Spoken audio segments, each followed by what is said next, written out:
16.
All right, I'm out here to answer the question that's on everyone's mind.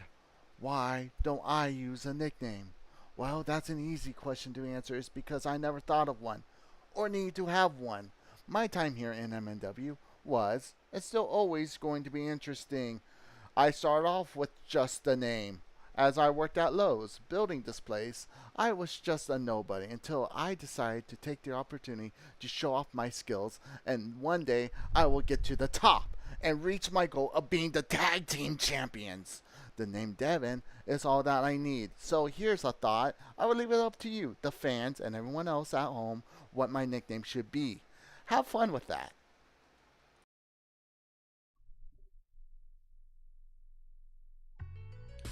Good evening, Multiverse! And welcome to another exciting episode of MNW Warzone. I'm your host, Warzone General Manager, Jerry Aldini. And folks, brace yourself. I'm not alone in the booth. No, folks, let me introduce, or should I say, reintroduce my old co-host, Mr. Michael Montoya. Yeah. Good to be back. Good to be back. Why did he drive me here? Look, there's a lot that's been Why going on. did he drive me here? And Last time I saw him, he fired me and punched me in the face. Look, Unkley has been through a lot since you were last here, all right? I've been through a lot. Were you living in a dumpster? A dumpster would have been a vacation compared to what I went through, Jerry. Okay, because Unkley was living in a dumpster. Oh, well, I bet he had... he was living in a... Yeah, sharing it with a family of he has raccoons money. and Why some is guy. he living in a dumpster? Did he just have a psychotic break or something? No, he lost his fortune. Funny. Seriously. Yeah, no, What he happened? lost his fortune. It's Ozir Turan has it now. He lost his fortune. He lost the Multiversal Heavyweight Championship. He was humiliated by our Sawyer, and he was tortured. And then the storyteller came and told him he was going to have to face wrestlers from his past and go through a long, dark night of the soul. And after he did that, he realized that he used to be an awful piece of shit and has vowed to make amends for all his wrongdoing, part of which was coming and getting you. I thought I was getting kidnapped. I thought I was gonna die, but now I have a job again. Did he bring you food? Yes. Did he bring you drinks? Yes, he did. Did he bring I you have a my new cold set of brew. clothes? Yes, he did. Listen. The dirty I haven't earned. I can't put the suit back on yet. That's why I'm Okay. sitting here in the dirty tank top. I don't deserve it. Well, hey, you know what? That's fine. Currently, Uncle is working as a janitor here in the MNW building. Again, I don't believe you, but he smiled at me. I mean, he's trying. Oh boy. Okay, Anyway, we'll get into that later. First off, though, I got to talk about, we heard from Devin of Shoot Nation at the top of the show. Now, Devin, because of various opportunities he's had of late, actually issued a challenge to El Albatros, our current multiversal heavyweight champion. Now, all he was asking for was a match to prove himself. But El Albatros, and it literally says here, in his magnificence, he insisted I say that, He is magnificent. has At offered, least as far as I remember. well, he has offered not just to give Devin a match, but a title shot. Tonight is going to be the biggest night of Devin's career, because in your main event, Devin faces El Albatros for the Multiversal Heavyweight Championship. Y'all certainly picked a good night for me to be back then. Okay. Oh, it's not I like just commentating. Not just that, in our penultimate match, we have the fatal four-way to determine who will face Johan Mjoln for the Nexus Titan Championship at Future Shock on March 31st.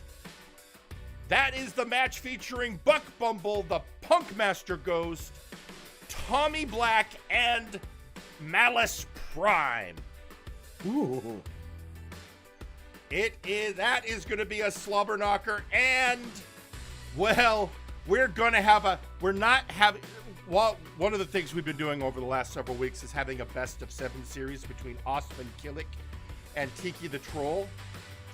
And they have won 3 apiece, so it needs to go to the best of 7, but that'll be next week on the Go Home show. Tonight, they are going to face each other in a match, but it is a tag match, and they're each going to have a special partner. I had a special partner once. I Probably You know, can't say the story on air. Hey, you know what? It's going to be okay, Michael. We'll get you through this. And I understand you didn't have cable, so you have not been keeping up with the program. No, I've no. Well, even if I did have, I was legally not allowed to watch professional wrestling to risk a psychotic break. Yada yada. I'm fine now. I'm fine. All right. I'm fine. I can't let go of the table. Can you move my hand? It won't let go of the table. It's pull okay. it. Here, let me. Here you go. Here's a Squatch roast cold brew. Oh, thank you. There you go. And here's a Mama Wade cake. We keep a supply We'll save here. that for later. Yeah. Anyway, we should probably, considering we're a wrestling program, Get to ringside for some wrestling. we need to get some wrestling going. In this first match,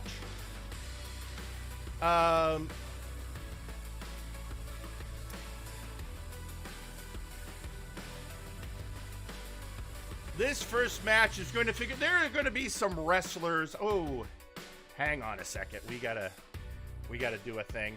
I just realized we have a wrestler. You know what? We're going to do it live. So we are going to have several wrestlers who are going to be performing at Future Shock, and we were supposed to have 4 wrestlers in this first match, but one of them made some rude sounds and said no. I don't know what's up with Sirius's ass, but okay. So this first match will feature 3 contenders who will be facing off in various matches at Future Shock. And before we get to that, why is this not working? Hang on. We're having a. I guess I'm just gonna read it live because we got a social media post from Nakano Kirishima. Oh. Who is saying also my boss got fired in War Games match last pay-per-view, and I'm making it Hero Time's problem, and Driscoll got involved for whatever his reasons are. Nakano has been taking the fact that Theron Markov got fired hard. Oh, so that finally happened. It was a stipulation at a match. You know how it goes. Yes, I do know how it goes. Yeah. So, you know what? Anyway, we're about to go have some triple threat action. And as you said, let's head to ringside. Always great to see some multi-man matches going on here. Who do we got? Your opening match is a triple threat match. Introducing first,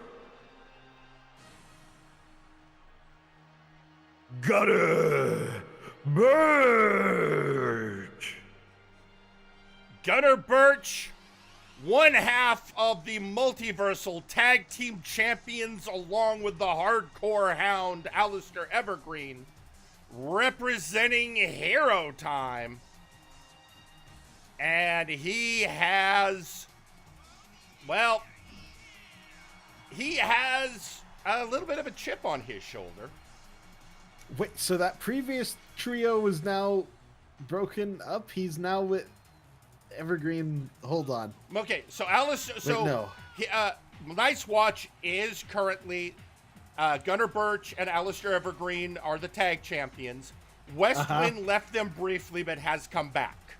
Okay, thank God. He was working with Adrian Driscoll for a while, and it did not work out well for him. So Okay, thank God. I thought the fittest crew in MNW broke up there for a second. Well, you know, there have been some strange. We'll get into a bit what's going on with the Murder Cave. In fact, we'll get into that here in a moment.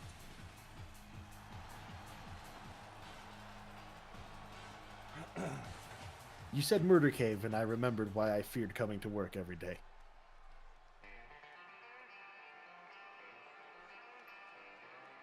Introducing next, Croc Vor.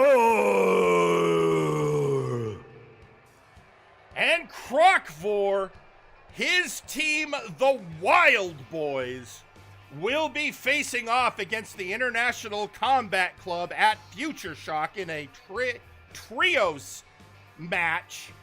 Glycerius was supposed to be part of this match, but sent a note saying he had better things to do.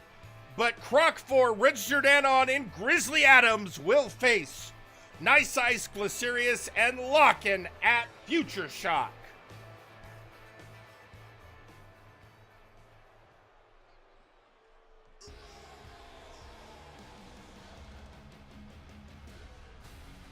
And introducing the final opponent, Gorm.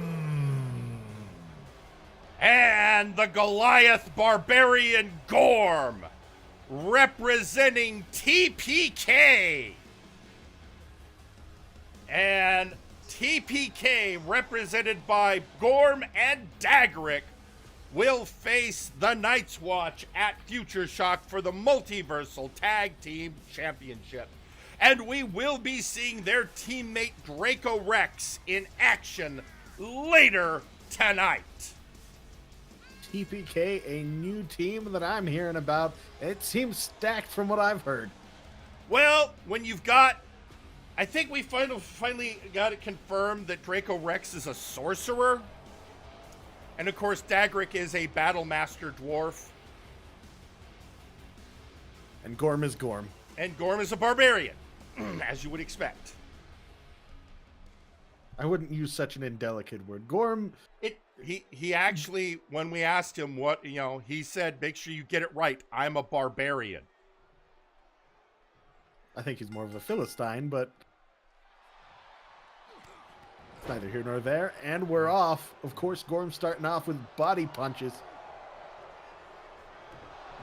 This really does put to scale here, because I always, compared to me at least, Croc4 is a big guy, but then you look at Gorm. I mean, obviously not as big as Sasquatch Wing. He is still the largest competitor. And, of course, Sasquatch Wing and Gorm now have something in common. That being? They have both served as trainers for the Absolute units. Well, big boys got to help big boys. Gorm going underneath here in the electric chair spot here. But, reversal! Yeah. Now, thanks to Gorm's training, TJ the Mint Gable did become multiversal heavyweight champion, and Forrest and Adonis Washington became the multiversal tag champions. Oh, well, good. They deserve it. Yeah. They deserve it. In fact, it was Gable that beat Uncle Dunk for the multiversal that led to you getting a car ride home. Well, thank you. Oh, we got a first pin attempt here. Gunnar Birch. Took a minute there to hook the leg. That could have been the issue there. We got that side slam there from Gorm. Gorm, I think's got to be my favorite in this match in a multi-man. Because he's got that height advantage. No matter where he is, he can see what's going on. I think he'll be able to have that control and that, well, pretty much zone control of the ring.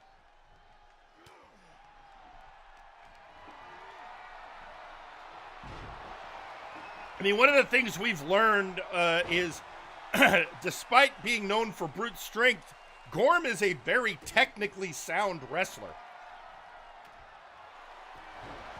Absolutely there with that shoulder breaker. Yeah, well, and then Croc4, this is what he's good at, chaos. Hey, it's a triple threat here. Unfortunately, the referee officially cannot do anything about that.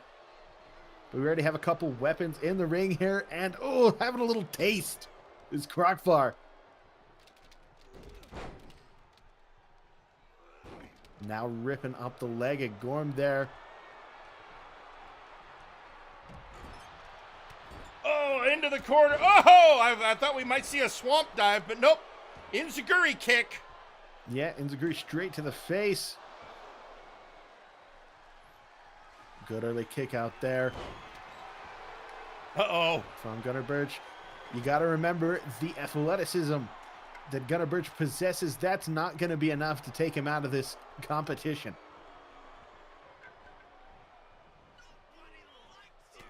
Clutched up on the neck. And Gunnar Birch taking an opportunistic shot. That's what you got to do in these multi-man matches. But Gorm picks him up off the ropes. Reversal. Yeah, Gorm with the for the horde. But it's hard to take advantage in a triple threat situation where there's always another person to worry about. Croc4, though, coming in with those strikes. I believe still an underrated striker is the Funky Floridian. Or is Croc4 Floridian? Have we confirmed that? Yeah, though Red Jordan is Florida man. Generally, we refer to these days to Croc4 as the Cajun Cryptid, or occasionally the Bayou Boy. Ah, gotcha. And then, of course, their newest partner in the newly formed Wild Boys, Grizzly Adams. Dear God.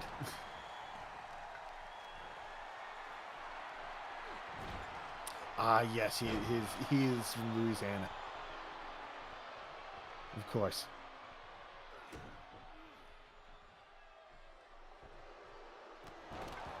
Ooh. Once again. Yeah. Gunnar Birch showing off that athleticism. Yeah, if Croc were here, he'd be reminding you he is a proud son of, as he puts it, Louisiana. I can't actually give it justice to how he says it. He somehow manages to get extra vowels in there. Yeah, well, people forget things when they're institutionalized. I mean, looking for work. Croc in the corner, and Gorm, with a battle cry. The battle cry just plowed straight through Gunnar Birch there. Now back through to the other side. Ooh. People are weapons. This time. Looks like Gunnar might have been trying to set up for the sound of silence, but blocked by Gorm.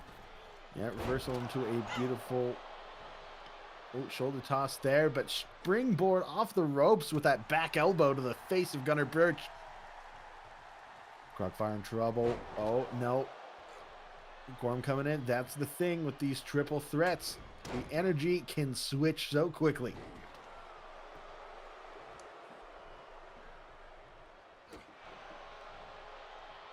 Get a stump puller to Gorm. That's a good idea. Take the wheels out on the big man, but Gunnar Birch now. Tilt-a-whirl backbreaker, leaving Gorm the only one standing afterwards.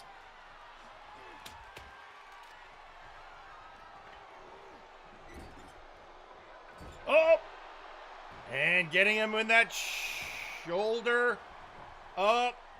Oh! Not even a 1 count! Well, I didn't expect a splash to be able to take out Gorm like that. But Crockfire just exacerbating the problem. But oh, Gorm! Coming in trying to rip the head off of Crockfire.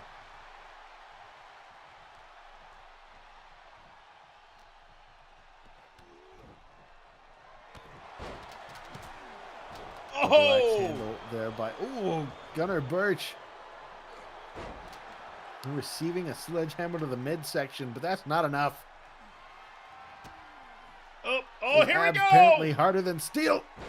Sound of silence! Gorm's got to get in there and break this up. Just barely.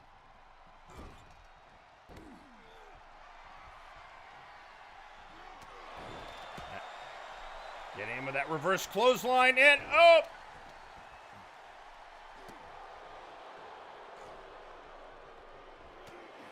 Yeah, the key to these matches, at least one of the hallmark strategies there, Jerry, is to take someone out in a violent way outside of the ring, leaving only 2 competitors left inside the ring. But so far, it's just been a Barney in the middle of the ring here. Well, I think he heard you. Yeah, apparently tossing Crockfire to the outside. And there it is! And your winner, Gunnar Birch.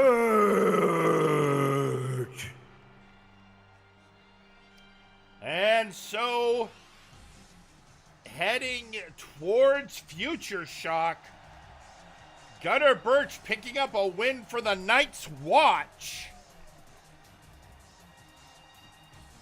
Who, of course, Put a tally mark on that one. No, not at all. But never count out TPK. No, I would not count out a group that has convinced Gorm to work with them. Actually, Gorm was one of the founders. That's even worse. Yeah, he and once he and Daggerick kind of had a meeting of the minds and realized they worked really well together. Then they had to go find a partner. And that's where Draco Rex came in. But you'll see Draco in action later tonight. Had I seen Draco? That sounds like a new name to me. He's the newest wrestler on the roster. He and the Multiversal Ant. The Multiversal Ant. Yeah, member of Hero Time. Oh boy, alright. Well, okay. Let me leave for a while and the faction called Hero Time gets oversaturated. I got to explain the 18 to 24 demographic to you guys again. Not everyone likes heroes, Jerry. Well, that's fine because Hero Time's busy because we got a lot of villains. Ah, wonderful. In fact, Hero Time is a group that seems to like to have their feuds. Considering they right now are feuding with both the Outlaws and Los Villanos Ingobernable. That's wow. You've improved. I've had a lot Still of not correct, but I mean, it's Look, it's. I got a pronunciation guide, and that's how it said. I haven't had you, so I've been doing the best I can. That's all right. But Michael, that's fine. Now, Michael, you're about to see something that'll probably feel really, and I mean really familiar to you. Oh boy, okay. Because we are about to go to ringside and hear from the undisputed future himself. The man who claims Future Shock is his pay-per-view and he's going to have a match come hell or high water. Oh no. And not this asshole. Wait till you see who has stepped up to be his opponent. Let's head down to ringside and hear from R. Sawyer. Now, he had his Terminator form when you were last year, right? Yes, no, I'm aware. All right, then you're good. You're good. He can go spray on more skin for all I care. He's still an asshole robot.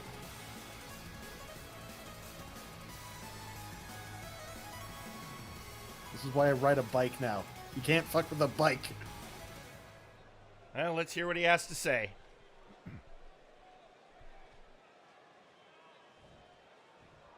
You know, I'm not surprised that not hearing much from my opponent.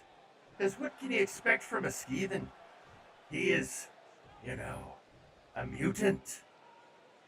And those mutations clearly did not involve accelerated brain power.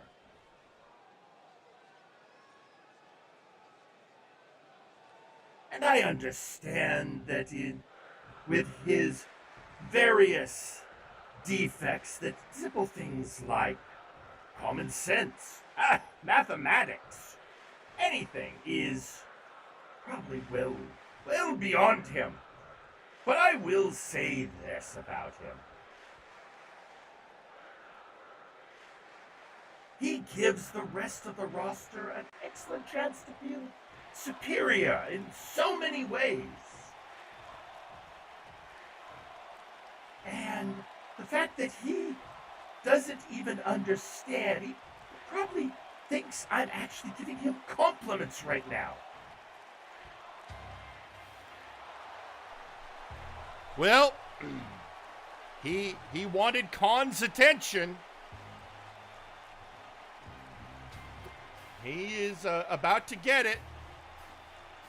The Nightmare Project Khan, who will be facing R. Sawyer at Future Shock. Wait a minute, is this... You remember Khan? I mean, the Constant Nightmare used to be a Turkish oil wrestler until he got constantly mutated. Right, okay, yes, okay. Yeah, he was a rat ogre. I don't know if that designation fits him after his last round of mutations. Well, Coass will do that to you. Anyway, let's hear what he has to say.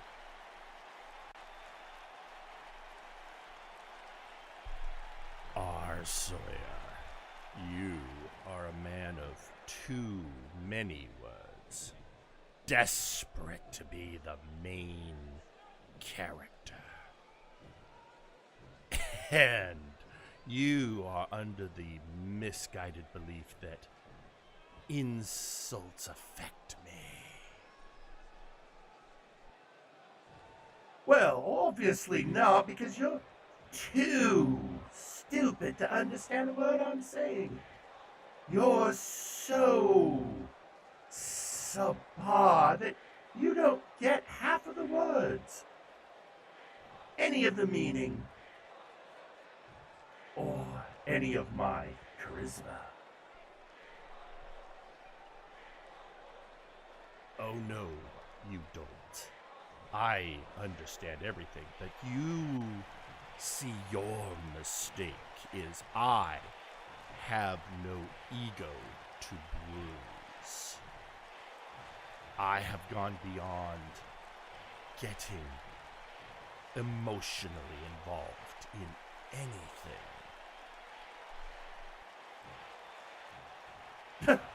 That's just no, that's just bullshit. I'm calling bullshit.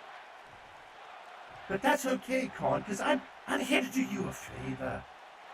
Because I promise I'm going to help make you a star by owning you at my show on March 31st. See how desperate you are to cling to what you feel gives you relevancy. Your show. You will make me a star. None matters, Sawyer. It doesn't matter who claims ownership to an event. Now, you see, that's where I disagree. I've built a legacy. I've built up Future Shock to being the greatest pay-per-view outside of Multivania.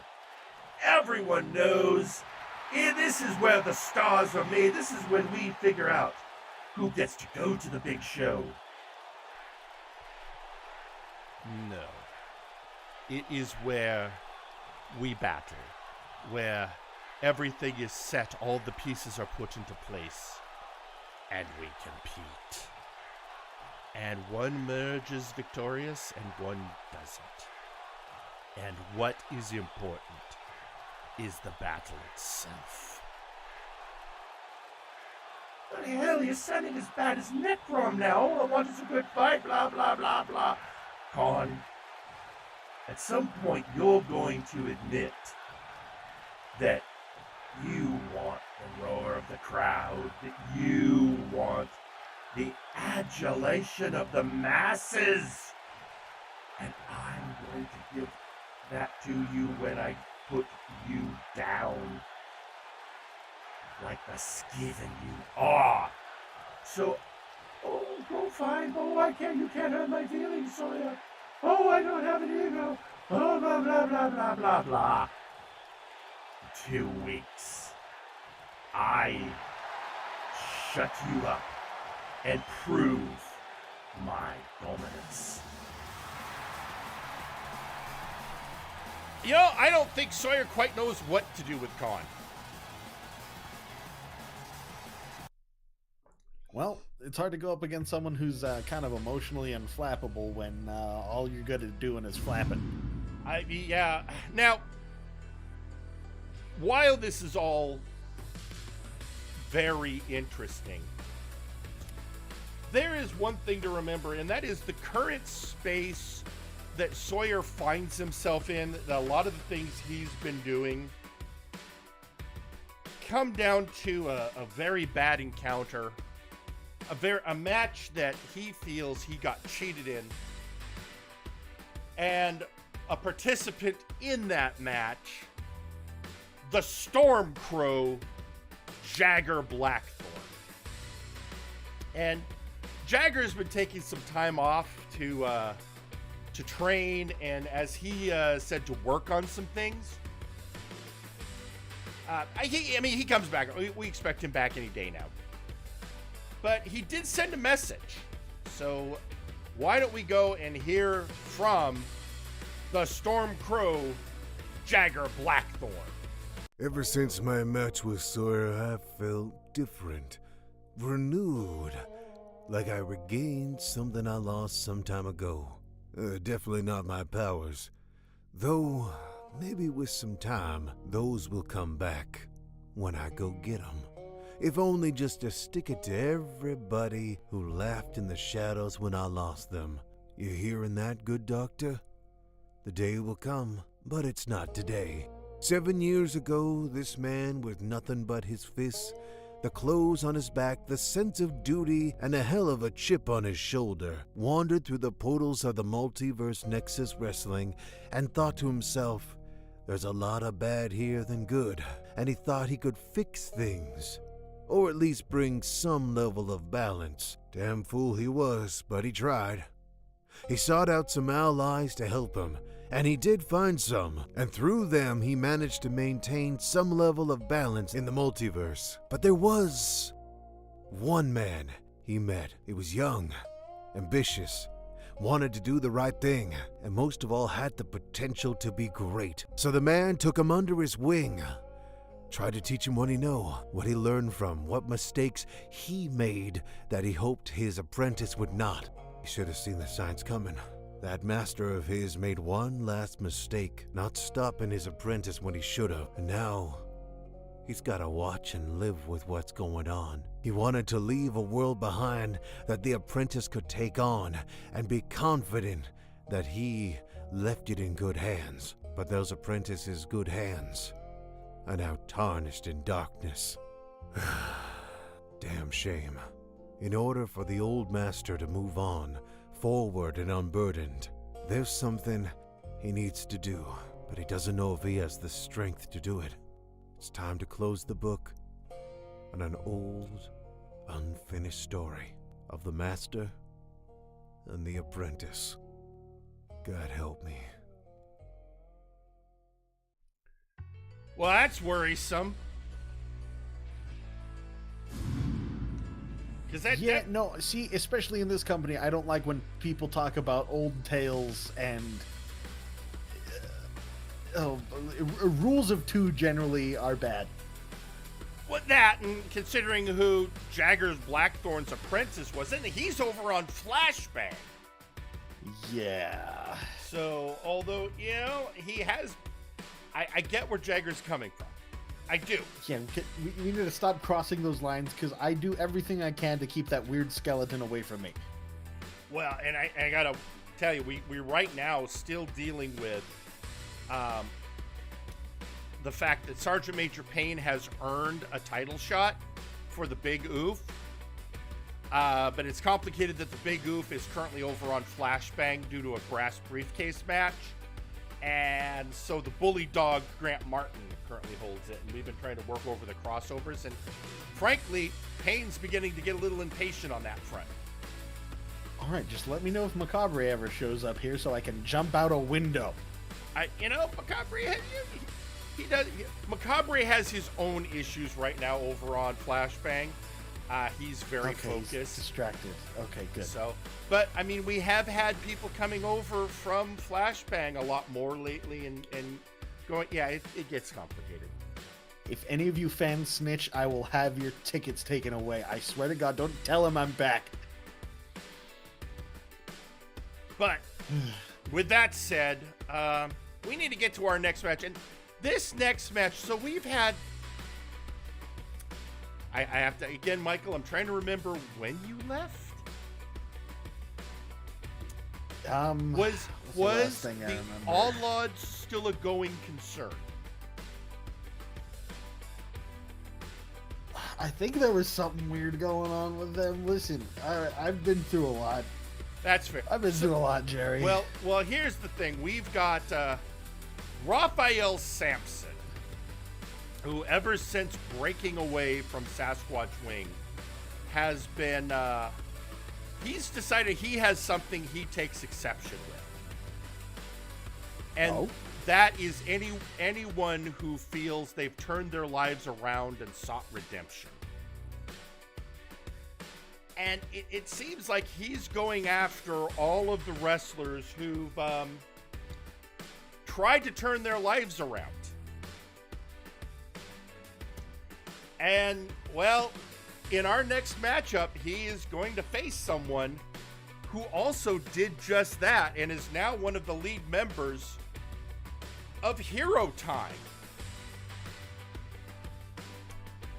And with that, I guess the only thing you can really say is, let's head to ringside. Absolutely.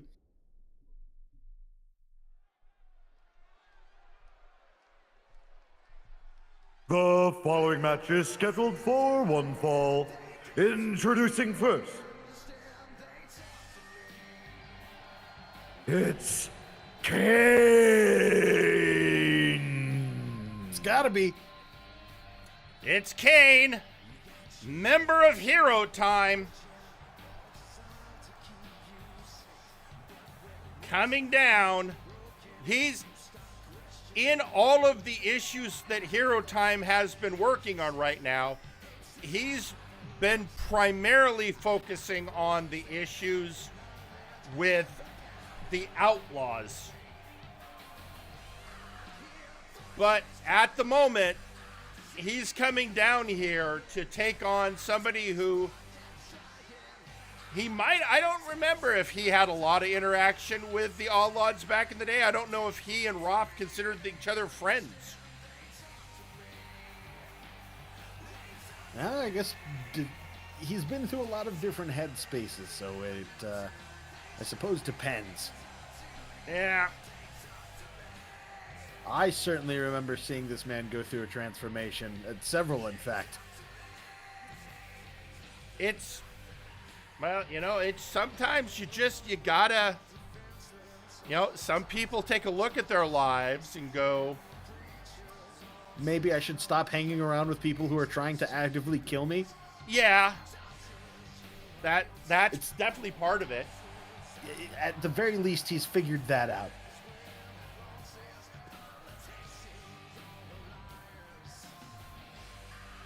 Or maybe don't put my career in the hands of someone who feeds off of literal negative energy.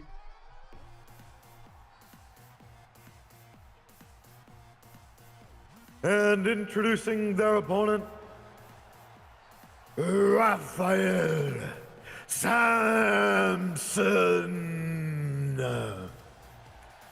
And the warlord of the multiverse, Raphael Samson. What, no longer the judge here? He has judged everyone and found them wanting. Ah, war it is then. And he has sworn to tear the pillars of MNW down and achieve the greatness he deserves. Again, I'm quoting. Well, I can't necessarily disagree with that. Raphael Samson definitely deserving of greatness. One of the most powerful competitors I have ever seen in my lifetime and ever will. Right. But he is getting into the ring with the master of 8,602 moves. He also accounts for 5% of all of the conditioners sold in the multiverse. It's a lot of hair. I mean, there's that, and then, of course, there's Osman Killick's beard. Ah, that's true. Well, half of that's magic. I refuse to believe that's normal. Well, I mean, he is a Jin, so, What'd you call me? Didn't call you anything. I just pointed out that Osman Killick's a Jin. You gotta stop cursing on this broadcast. Who we got up next? Well, here we go.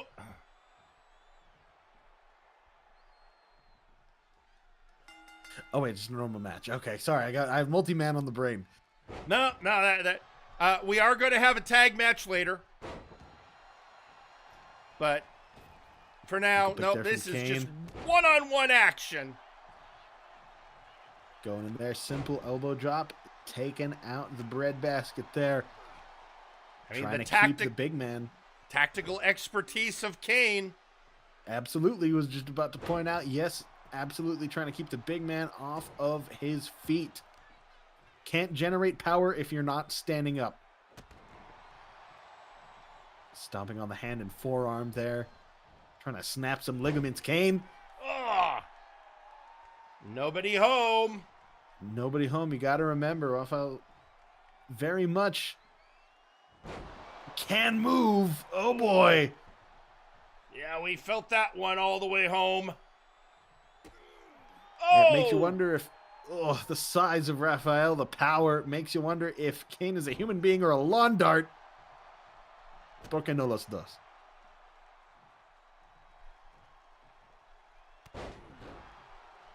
Oh. Yeah, driving the forehead into the mat. What is that? 400 plus pounds? You don't like billing based on weight, but dear God.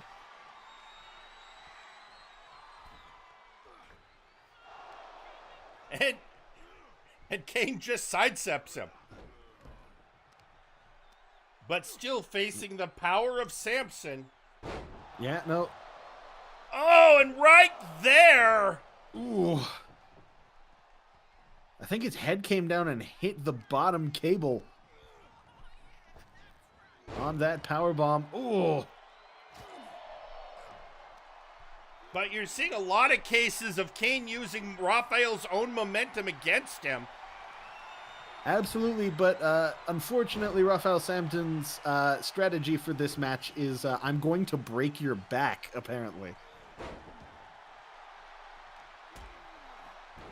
That's never good. Up kick there.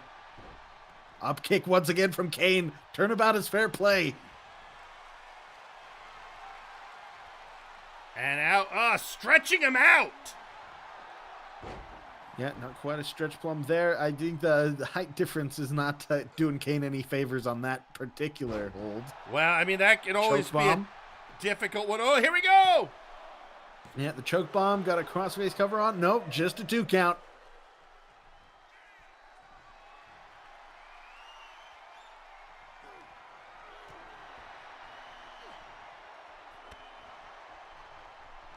Attempted for that pump kick, not quite enough. Kane now got to take advantage and bring up the pace of this match.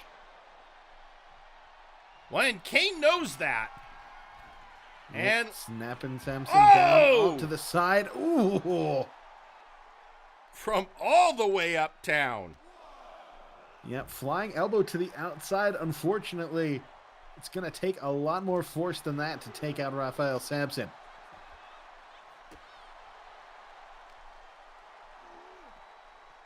Kane, it looks like, trying to go for headshots here to get the big man off his feet. And here comes Roth is stalking the ring, taking advantage of the count. I know he's planning. Kane He's got plenty good cardio. I know he's not sucking air. He's thinking about things. Well, and Kane just taunted him to get him back in the ring. Play the ego. Oh, Luthez press. Yeah, for someone who claims to be a hero, he sure is cunning in a way that'll terrify you. Well, I mean, he is one of the main tacticians of Hero Time.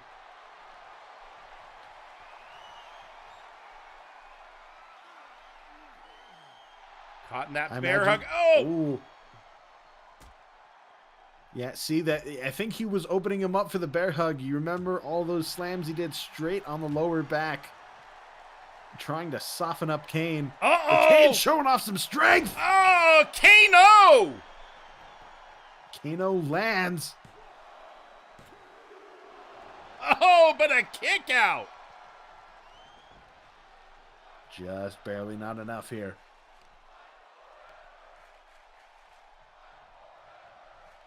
And the Kane now crowd trying is to reposition. loving it.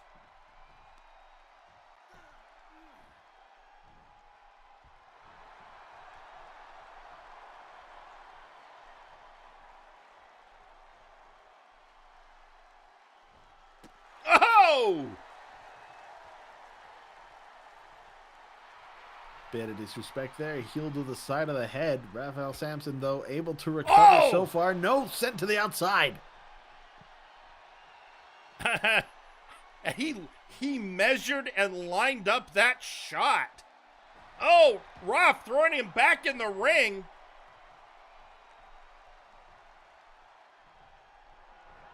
Roth, picking him up again, and Ooh, elbows to the temple.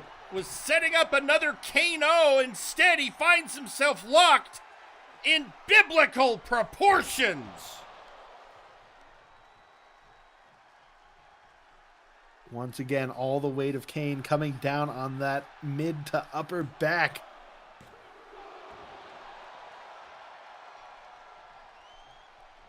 Kane Just a not 2 about count. to give up that easily. Oh, once again. Clutched in that bear hug and just tossed into the ropes. Wondering if Kane landed on his head there. Oh, no. Ooh. Oh, maybe not landed, but got stomped on it. Flips into the cutter now. Ooh, sit out with that power bomb.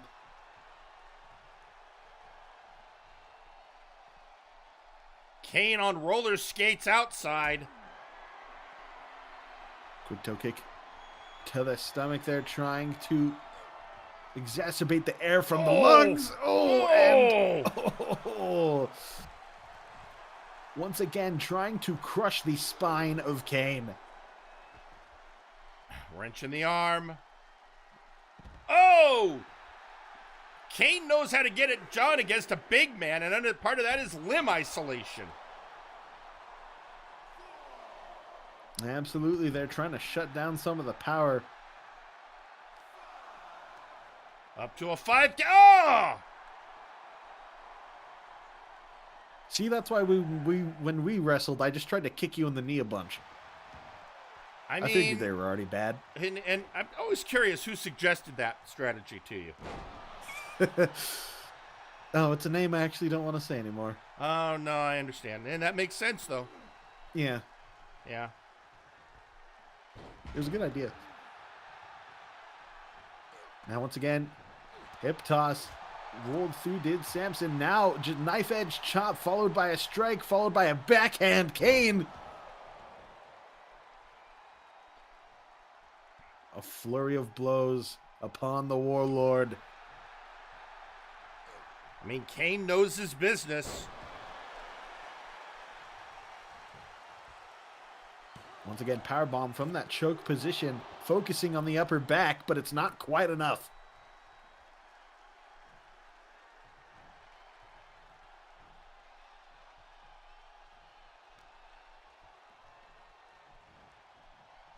We should maybe send a note down to the trainer's office to prep some more ice. I mean, we've got the Lacta, we've got the backstage chiropractor. Oh! That was building up that momentum. Here it comes. Here it comes. Another Kano!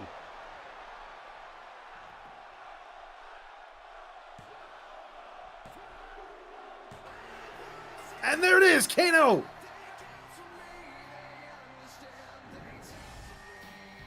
And your winner, Kane.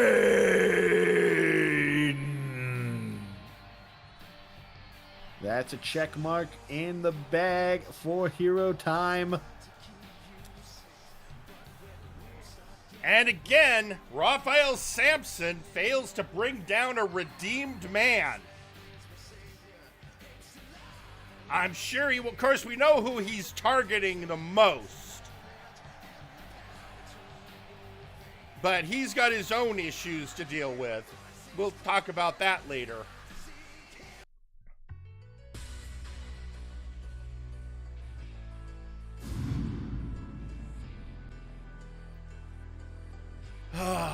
Well, as we are preparing for our next match, we have a few things we have to deal with.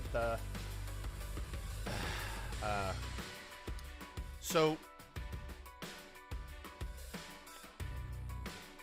we had some interesting things happen recently vis-a-vis the Allfather.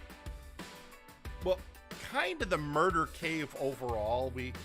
I mean, Grizzly Adams is now with the Wild Boys.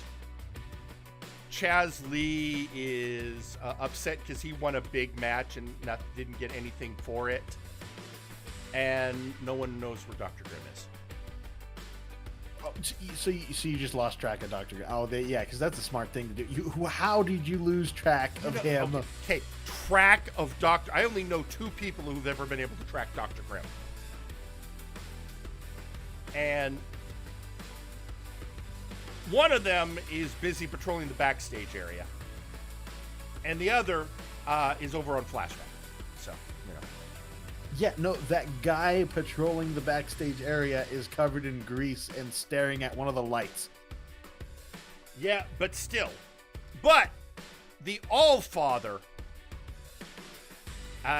returned after a long hiatus, said he was dissatisfied with the state of the multiverse and MNW, and was going to take the wrestlers of this company and put them through a crucible, grind them down and try and reforge them, and those who don't survive didn't deserve to. But then a few weeks ago, the storyteller came out and proclaimed that the Allfather's time is coming to an end, and that soon the fourth age will begin. Oh God! See, why did I have to come back right when prophecy things are happening? It's my least favorite thing. Well, Why can't we just all fight and we're- not make it about ancient weird texts? it's you know what, I don't know what to tell you.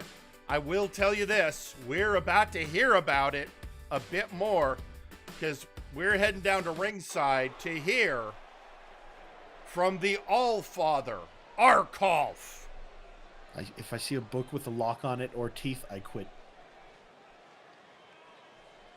Greetings and salutations, storyteller. You are out of place. Saying my time is at an end. I don't have an end. I am eternal. I am far from finished, and I assure you, the fourth age will never come. This is and shall remain my era, the third age eternal.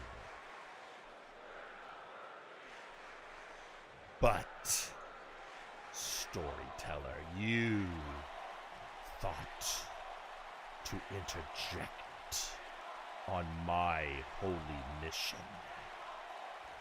That will not stand.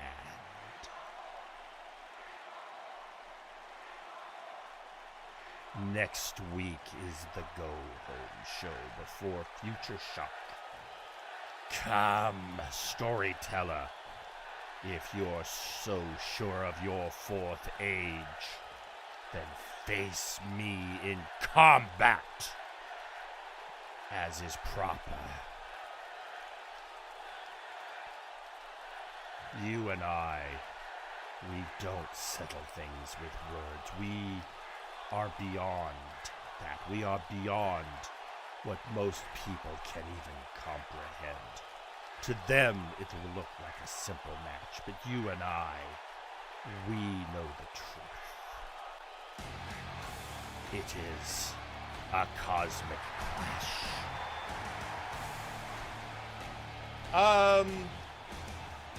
I don't like any of that. No, I don't either. Because I'm going to be honest, Michael, I'm kind of with you. When I'm the tired of timelines and or reality being what's the word I'm looking for? Irrevocably changed, and then I have to go through my phone contacts and make sure everyone I know and love still exists. It's annoying. Fair enough. Also, before we move on, we got I just found a social media post from Devin. So tonight, this fight is going to be blood, and an angel will fall and chaos will happen. Win or lose, a fight is a fight. I can't wait for. I mean, here's the thing. Here's what you need to know about Devin of late, Michael. Devin never stops. Win or lose, he's got a goal to acquire gold, to be the top. And when he loses, he just comes up and says, give me my next one. Well, hey, that's what you need to be successful in this business. Either that or just be litigious and also a jerk. It works for me. Well, he is a man of singular focus. And when he sees an opening, he goes for it. And this time he went for just asking for a shot, not even a title shot at El Albatros.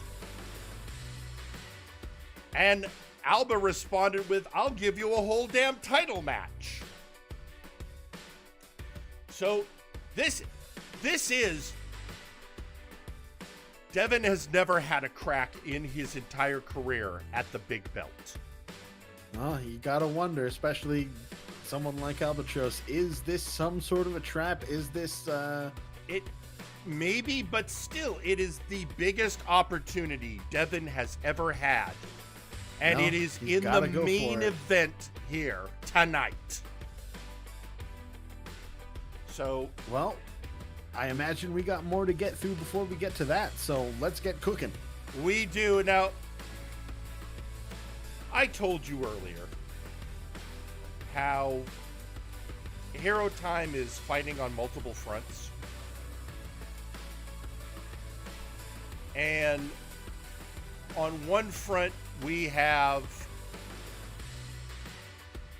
the Outlaws. And on the other front, we have Los Villanos Ingobernables.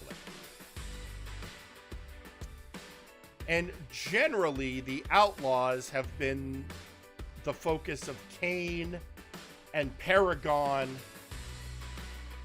and the Multiversal Ant. And Los Villanos have been the focus of the Midnight Riders.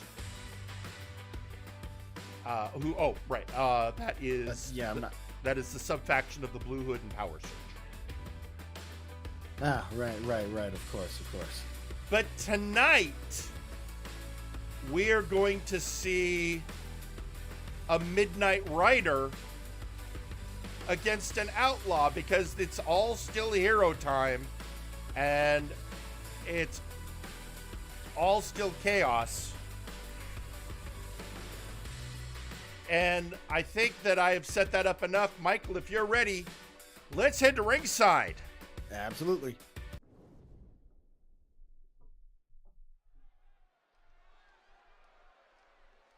The following match is scheduled for one fall. Introducing first,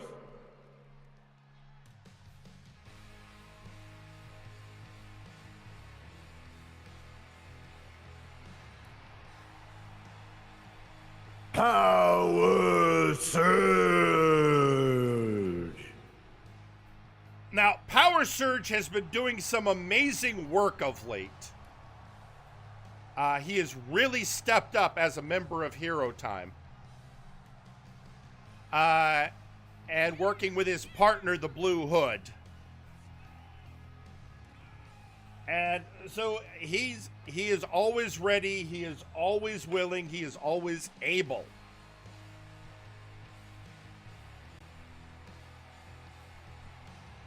And he is, while the writers are focused on Los Villanos, he's always kind of wanted and always been willing to take it to the Outlaws, and tonight is no different. Well, if the Outlaws are still who I think they are, he's got a choice between a couple of big boys. Well, yeah, I mean, the remaining members of the Outlaw are a couple of hosses.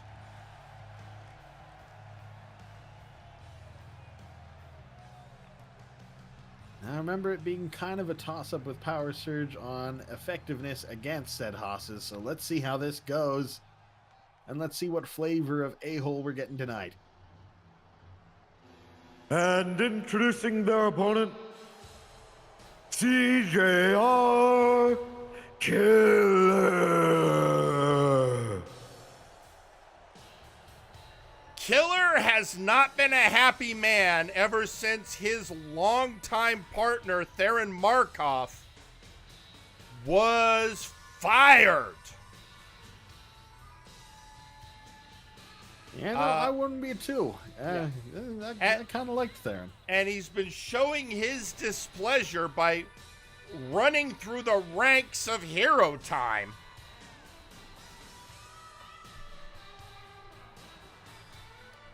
Well, if there's anyone who could, especially if you have him pissed off enough to where he's not thinking about making money, oh boy, they're in trouble.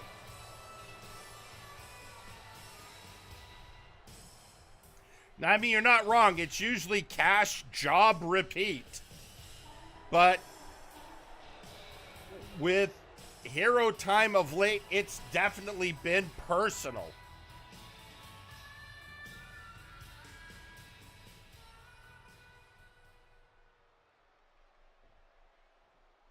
Well, you don't want to make it personal with a mercenary, especially one that's been in the game for as long as CJR has.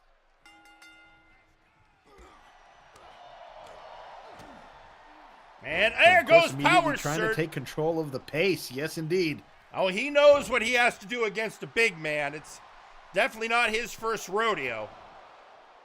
Bottom rope with that lion salt, not quite enough there. Continuing, it seems like he is trying to work the cardio of CJR, which is a good strategy, but... I mean, yeah, but at Standing Bulldog... So here's one of the things. At Future Shock, there will be an Elimination Chamber match to determine the next #1 contender for the Multiversal Heavyweight Championship. Hero Time will actually have 2 people in that match. Leon Arcaster and the Multiversal Ant. But also in that chamber will be Nakano Kirishima.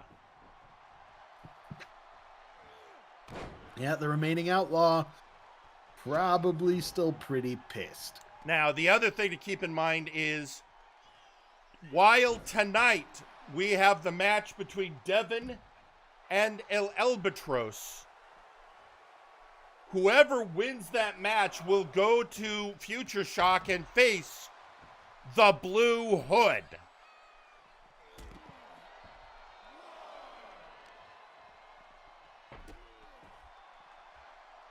Hero Time getting shots across the board here. But that also puts quite a few targets on their backs. Well, some have questioned whether it was a good idea for Hero Time to have 2 wars going on at once.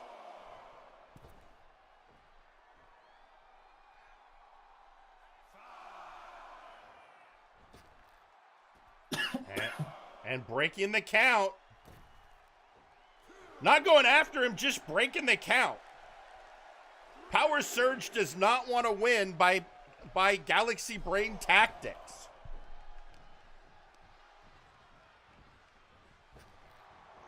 Whoa! And just ducked below the clothesline. And getting that DDT. Really keeping the pace at a level where CJR is having trouble getting a hold of Power Surge. I mean, I was going to say, that's how I say that.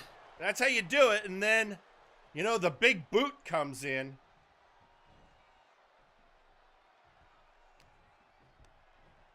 Just misappropriating some cushioning there. Oh, but over the top goes CJR. Gotta remember Power Surge, master of momentum. Yeah, his cruiser abilities are par excellent. Yeah, and that's not just flinging himself. Again, it's redirection of energy and momentum. He has learned all his lessons well.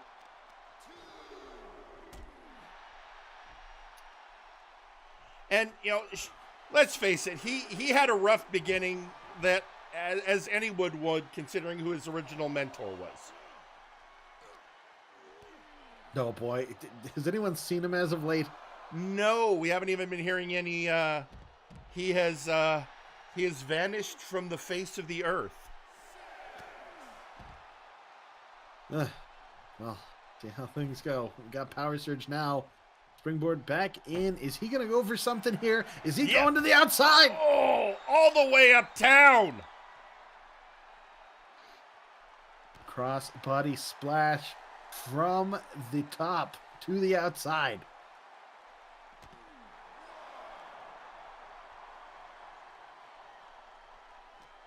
Again, a frantic pace. Keeping the rage of the Outlaws subdued. I mean, this is how you take out a big man when you're the size of Power Surge. Also, you hit him with the power line. Power line to the outside. I definitely heard head on mat there. Well, I think I'm seeing some blood from CJR. Yeah, indeed, a bit of claret upon the face of CJR Killer. And another power line. Power Surge not letting up.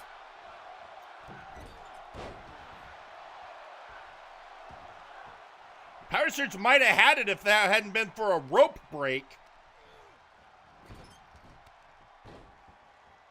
Oh! Caught by the Killer. And dropping it down Oh, there. and another big boot. Yeah, big boot straight through. Not quite enough, but you see, it just takes one strike from CJR to change the complexion of Oh, the no, match. wait a minute, what? Nux! What did he? He pulled the turnbuckle off and then hits Power Surge with the Nux! He waited for the ref to notice. The ref not quite done. He might not have done himself any favors here. Oh! Oh! The survival instinct of Power Surge. I definitely think he loaded up that left hand, Jerry.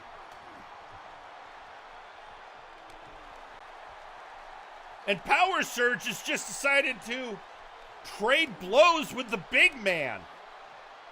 Not Power Surge's brightest spot here.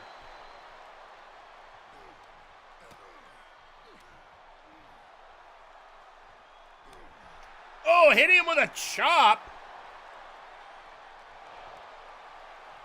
Uh-oh. You stand too close to the big man for too long.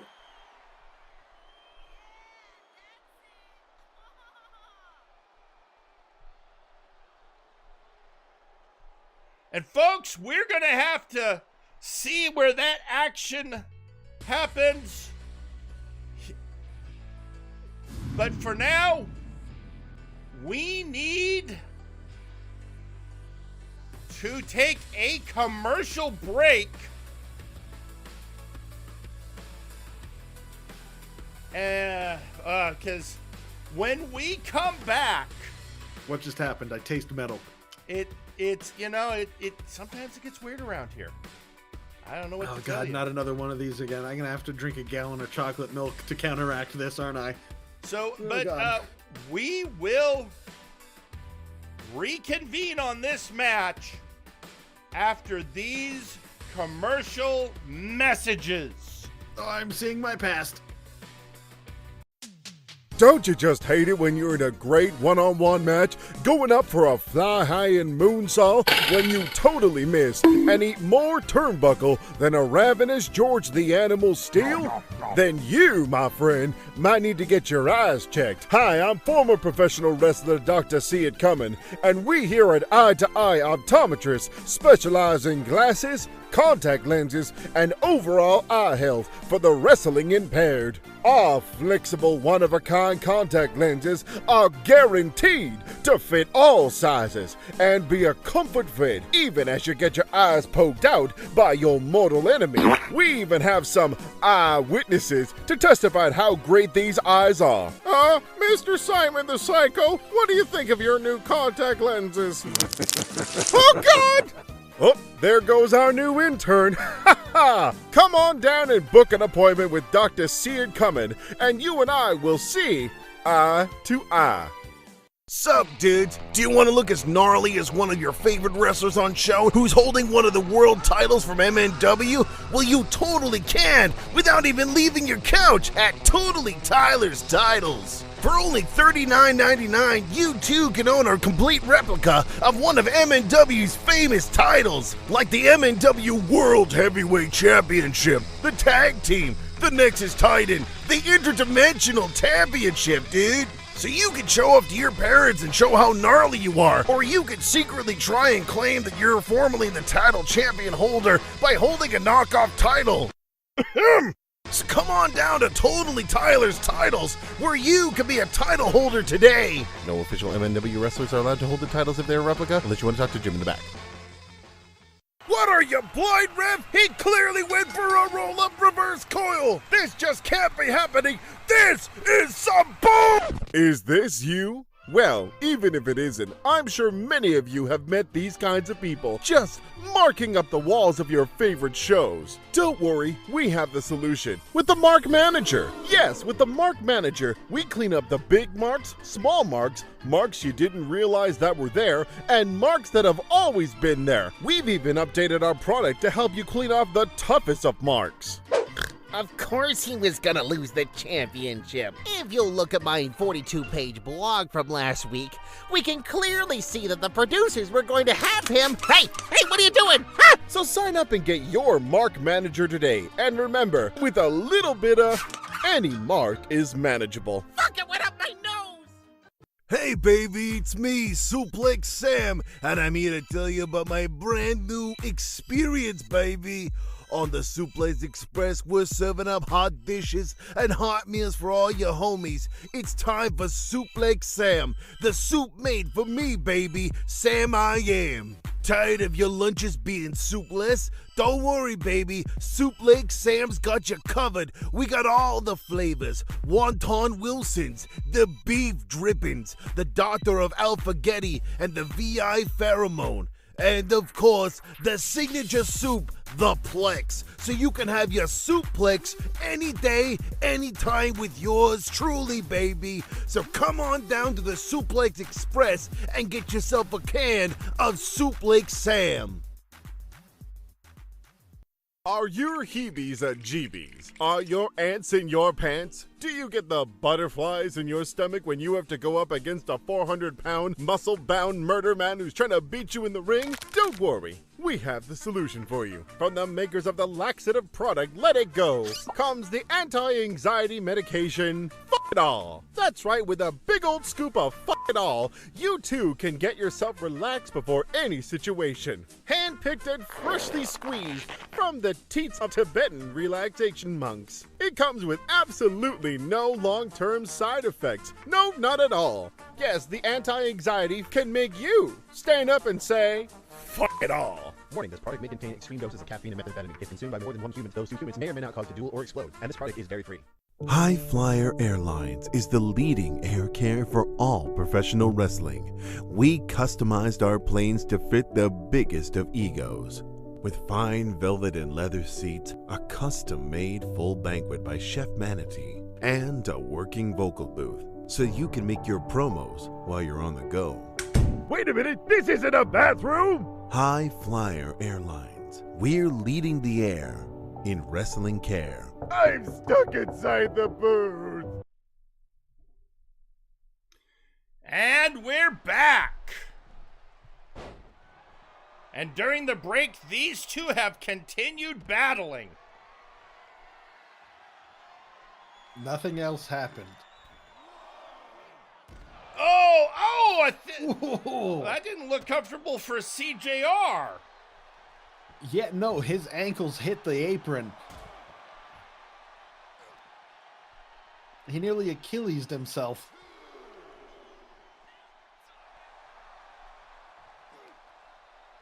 What the... Power Surge was hiding out of his eye line. I mean, CJR is an accomplished combatant and probably has, that great ring awareness.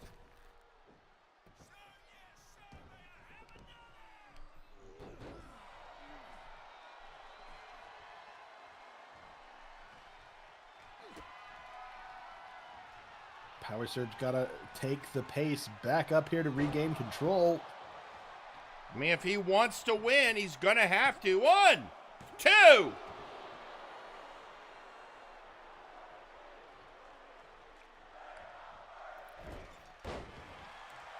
Now up to the top, starting with a moonsault there.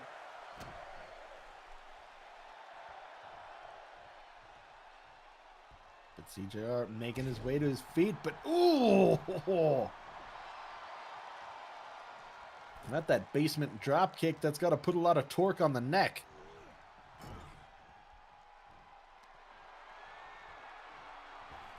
I mean, this match has been going on for a while, and neither of these wrestlers are showing any sign of stopping.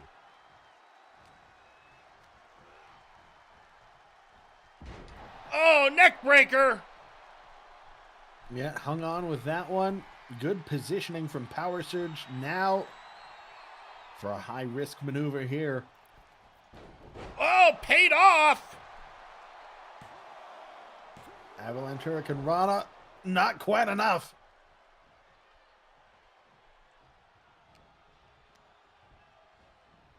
Getting thrown into the ref. But Power Surge, go! Clubbing blow from CJR, but reopening. It seems like he's reopening that cut from earlier. With an Enziguri to now Power Surge. Well, now he's going up, and I think we're, maybe not. I thought we were going to see a lightning strike, but, instead, we got a circuit breaker.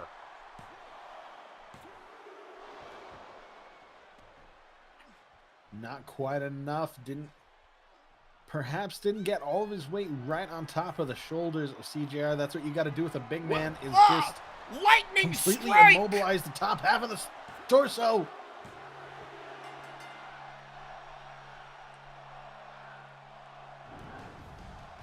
And your winner, Power Surge.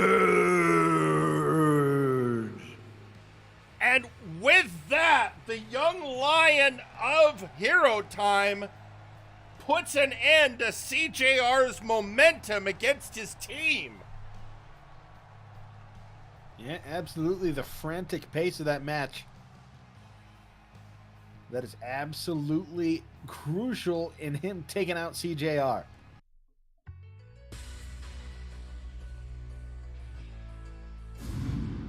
Well, he had a job. He came out. He got her done. And so we had a couple of social media posts during all that from, first off, early in the match, like right when it began, Nakano Kirishima sent out hashtag cash job repeat. In support of his teammate. Yeah, and now he just announced, I'll get the medical booze. The medical booze is important. I mean, fair enough. Now, we just you have to drink it on the end of an unfinished bridge looking at the moon setting with your friend in the back of a truck, though. I mean, if you want it to be at its most effective. Exactly, yeah. But, now, with everything I've been talking about, one of the things I have mentioned earlier is we've got that Elimination Chamber match coming up. 5 combatants. We'll be getting into that. And one of those people is going to be one of the newest members of the MNW Warzone roster. Michael, you're about to meet a new person. Oh boy, fun. As we introduce you to the multiversal ant. Oh, jeez. Okay. Ha! It's me, Multiversal Ant. I am the fastest rising star out of everyone participating in the Elimination Chamber. Don't come at me, Draco Rex. I see you. And I swear I'm going to be the one to hold the championship next after Alba or Devin or Blue Hood. Because I've been training for this. I have the momentum. I have the skills. And I have the aura. So, everyone, try not to be too disappointed when the outcome happens. But in the meantime, let's put on a show at Future Shock. And I mean that sincerely. I mean, we're here to get it done. And Leon, I know you're in there, brother, but you know, once you're in a match like that, you got to do what you got to do. And like I said, Draco, I see you, man, and I appreciate you, but this is the shot. This is the moment I think we've all been waiting for, and I'm going to take it. Uh-oh. Well, Oh boy.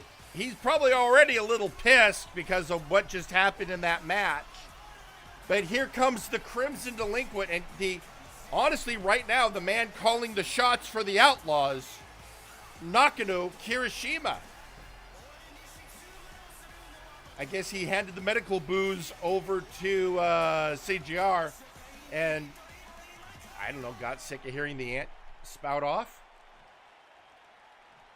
Well, he is talking about a match Kirishima's gonna be in, so he's got to set the record straight here.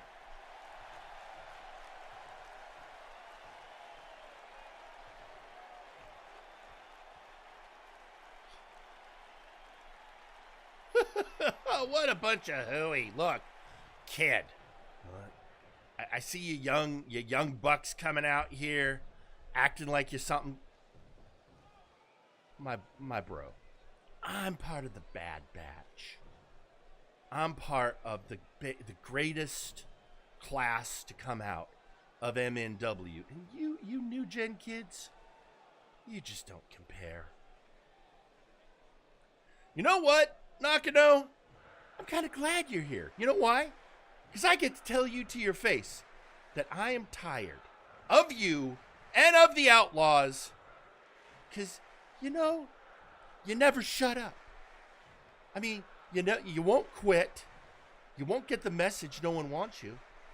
And you guess keep talking. Yeah, I don't know if you noticed this, punk, but you're now in the business known as professional wrestling, and people want to know what you got to say, and you got to say what you feel, and you got to do what you got to do. And me, I've put in the time, I've put in the effort, and I am looking forward to kicking your ass. Listen to this guy. Look, Nakano. I get it. You went to Haas camp for some dumbass reason. But after this chamber's done, after I get that shot, I want nothing to do with you because, let's be honest, I'm already so far above you. I'm looking down. Oh no, I will put up with a lot, but no one looks down on the Crimson Delinquent. You know what? Before, I was just putting you in your place. But now, Ant, it's personal. And I will promise that I am not only going to win the chamber, but I'm going to get Theron his job back.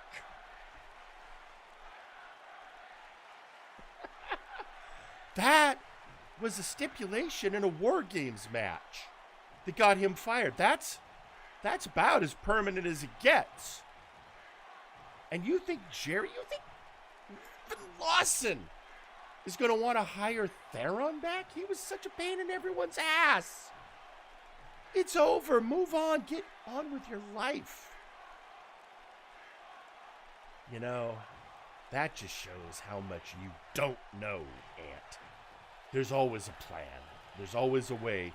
There's always a chance to play for blood.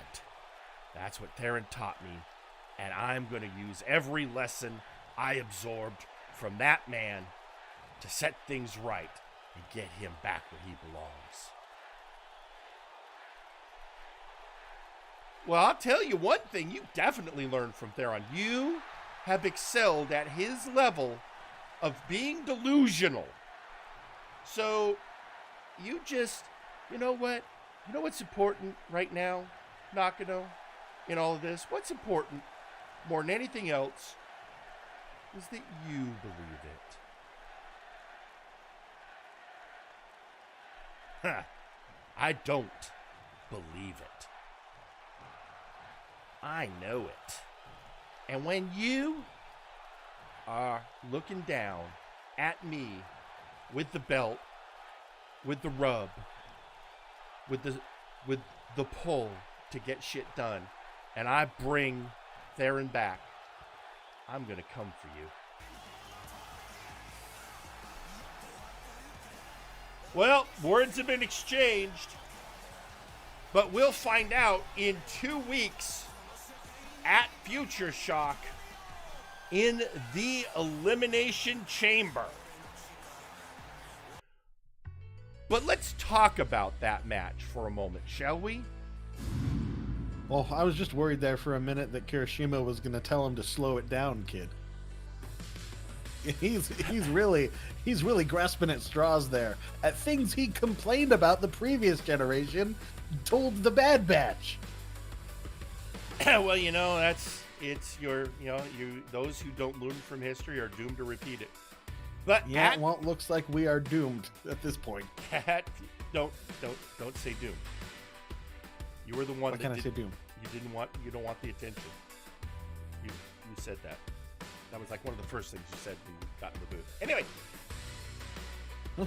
March 31st, Future Shock, the Elimination Chamber, Nakano Kirishima, the Multiversal Ant, Leon Arcaster, Draco Rex, Minwanu, and Necrom. One of those 5 wrestlers will earn a Multiversal Heavyweight Championship match.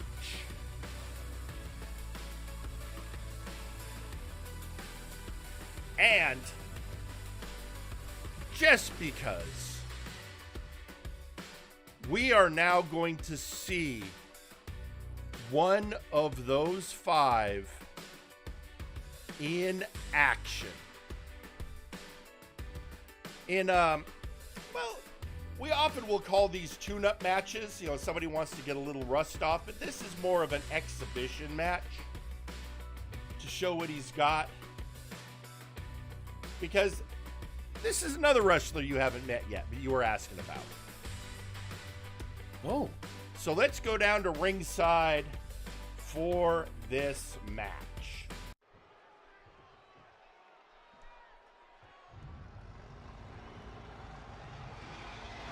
The following match is scheduled for one fall. Introducing Draco Rex. Draco Rex, the Dragon Sorcerer. Definitely like the look of him. So, obviously he's got a lot of lucha in him, but he's also got a lot of dragon in him.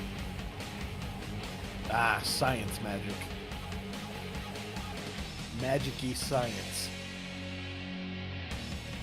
Actually, I think that's what they call an artificer. He's a sorcerer. I've been trying to learn all this stuff. JJ's been trying to explain it to me, and he mentioned something called Thaco, and I my eyes crossed. You need to stop calling me things that I don't understand.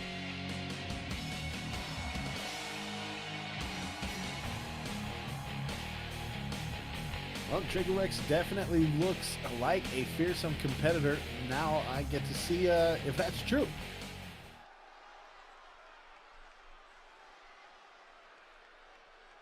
And we got this guy whose name is apparently Brown Bear. Uh-huh. I don't know. He's a local talent. But to be fair, Multiversal Ant was a local talent before he got his contract. Local talent. Where are we? Ohio? I mean, you get a lot of local talent in the Nexus. The Nexus is local to a lot of places. Yeah, no, that's what I'm saying.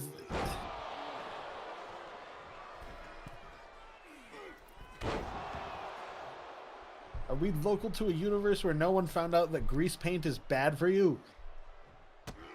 I mean, you've seen the clowns. Oh, God. Well, either way, Match going on so far. Draco Rex just being able to topple his definitely larger opponent here, but if we're doing some lucha moves here, he's got to pick up the pace. You mean like that? Ah, there we go. Flying high. Excuse me. And Hurricane Rana takedown. From the top to the outside, that is impressive.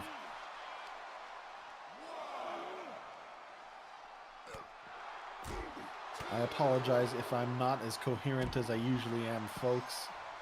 It's been a minute. Well, I mean, how long was that drive?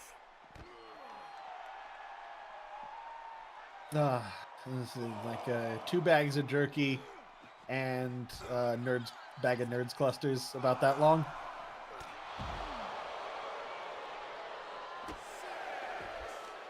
But I thought he brought you some Ecto Cooler. There was Ecto. I was just uncomfortable. Listen. I was face to face with the man who fired me and punched me in the face. That's all I knew. Now Draco Rex back in the ring here.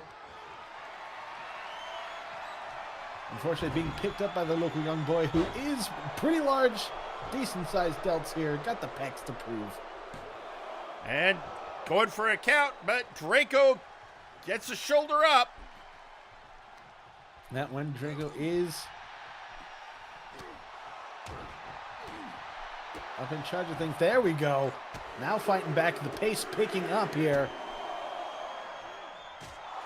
Draco straight to the face and neck, just cranking.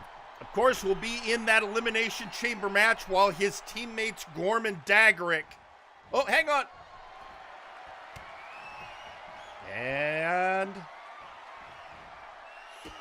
Dragon's Tail. Ooh. At least I believe that's the Dragon's Tail. I'm trying to work out what all these new moves are.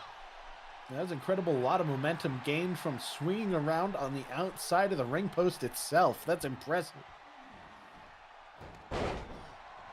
Nope, that was the Dragon's Tail. I got to confirm. Yeah.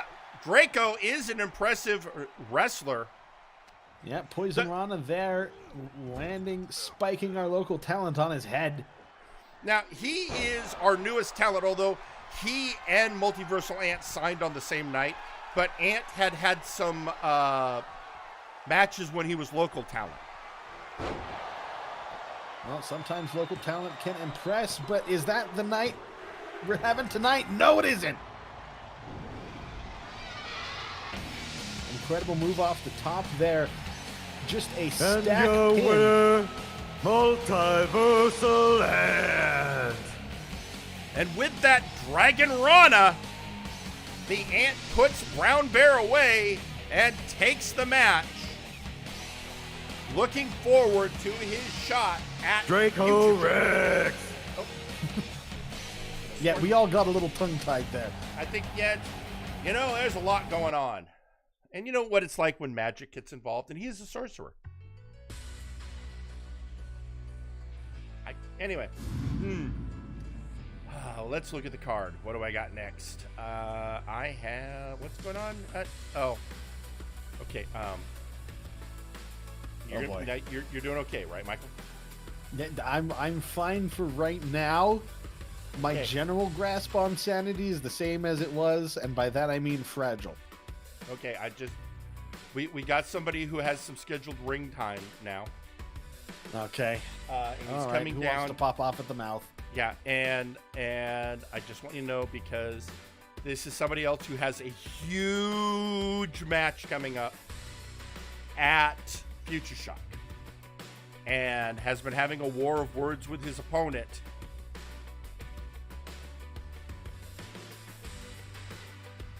And we're gonna go to ringside and hear from him now. Ladies and gentlemen, Sir Unkley Dunk. I'm not used to it. I don't like it. A moment, folks. Michael, I see you didn't you didn't take any of the ecto cooler. I have it in back for you. See me after the show and I'll get it to you. All right. Yes. Look, I'm going to be honest. I'm not sure.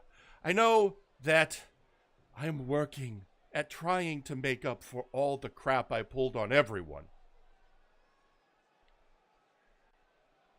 But what Ozir Turan said to me last time has been weighing on me. Am I trying to do better, but how would I actually resist the temptation of fame and power and slip back into being an asshole again? I mean, am I actually strong enough? I mean, I'm happier than I've been in years, yes, and I really doing these, working at the school, cleaning up I'm happy. I'm enjoying myself, and it's nice to not have people mumble under their breath when they see me, but if I get the offer, am I strong enough to resist? Oh, this is interesting.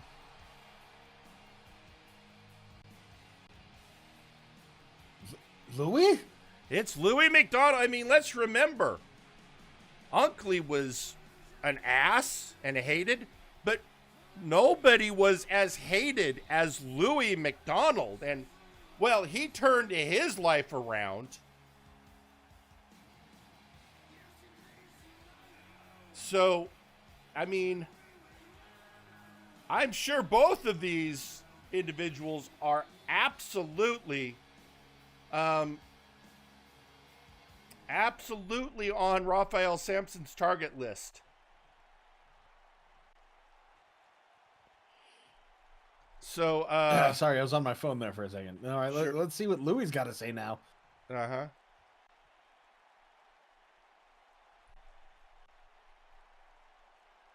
Unkley, if anyone understands where you're coming from right now, it's me.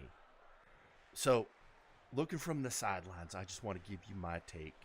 And I just want to assure you, redemption is real. And I've been watching you, and I think Ozzy is just trying to rally you. I think you're more solid than you think you are. But, I mean, Louis, yeah, everyone says you were the great backstabber, and, I mean, everyone hated you, but it was kind of on a personal level. And yeah, you've done a great job, but I was making people miserable on a mass scale. I was making whole communities sad. Yeah, you were. But you know what else? I can hear the regret. I can hear you feeling bad about what you did. And I got a secret for you, Unkley. There's a trick. You're worried about backsliding? Well, I got, as a person who's been there, I know something. Okay. Louis, all right, I'm listening. If I've learned anything, I've learned that I don't always know what's the best course, and it is important to listen to other people when they give you advice, for it can be good advice. So I'm listening. Well, it's this. There's an old saying. Try to be nice, but never fail to be kind. And what that means is sometimes kindness comes in a closed fist or a kick in the balls. So if you got to go a little down and dirty, that's not necessarily a bad thing. Oh, but I don't want to cheat. That's all I ever did back in the day was cheat. I want to do things the right way. I want to be a good man. Well, you see, that's the part of it. You're a good man. And you're going after bad folk. And if that means you got to go and show them that no one messes with you, that you might be in the light, but you still have all the old tricks. That is perfectly acceptable. So you're saying don't resist my in-ring instincts, as long as I'm not cheating anyone who's, on the up and up. But for a piece of shit like, say, Ozzy Turan, it's okay to give him a little knuckle sandwich. I hadn't considered that. I've been trying so hard to play the straight and narrow, to not backslide. But you're right. Ozzy Turan won't resist a cheat. And as long as I'm not taking a completely unfair advantage, I can do what I need to do. Thank you, Louie.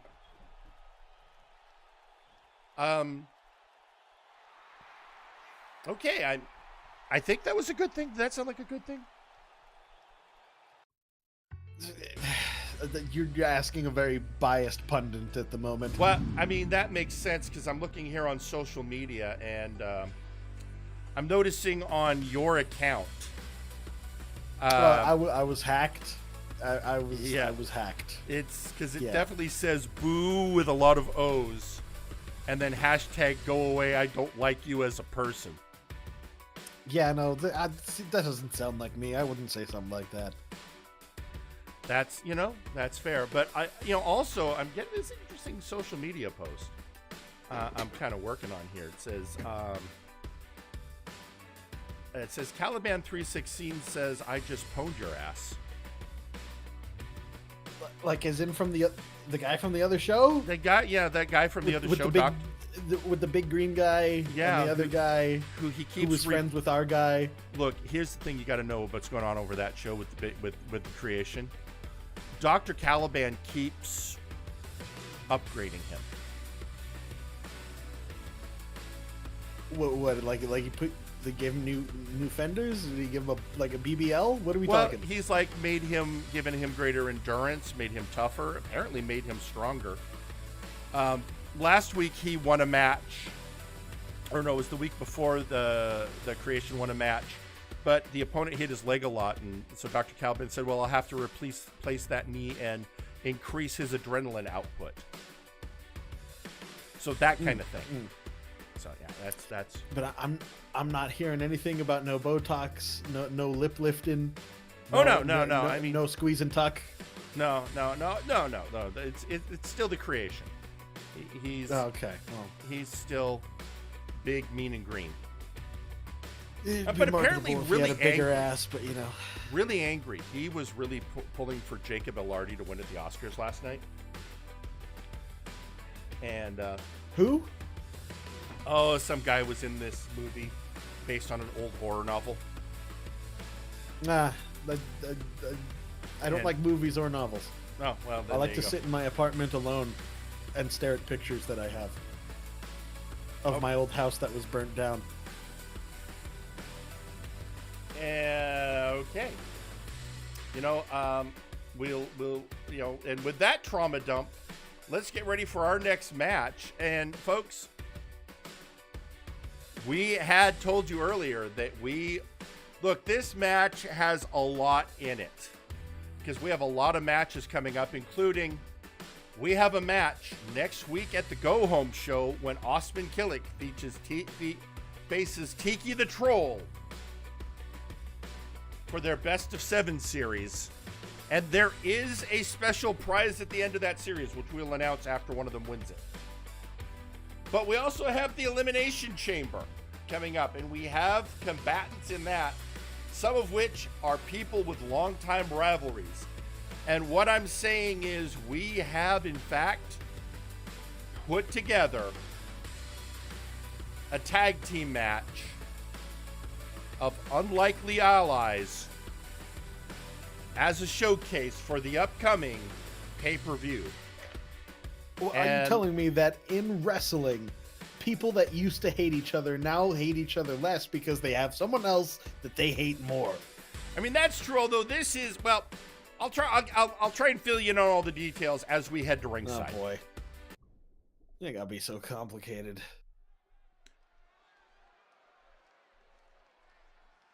The following is a tag team match and is scheduled for one fall. Introducing first. Coming to the ring, Leon Arcaster. Ooh, okay, this one I know. Yeah, representing Hero Time, it is the Toa, Leon Arcaster.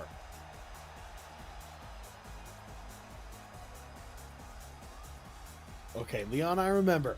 Yeah, and he is in the Elimination Chamber. And he's also blue. I mean, he is biomechanical. And he's And introducing their tag team partner, Osmond Keeley. And Michael, your wish is granted. It's Osman Kilik. If that wish was for a rug made out of chest hair, I'd be very excited, but I'm also excited just because I like Osman Keeley. That's right. So the Jin and the Toa are coming to rings as partners.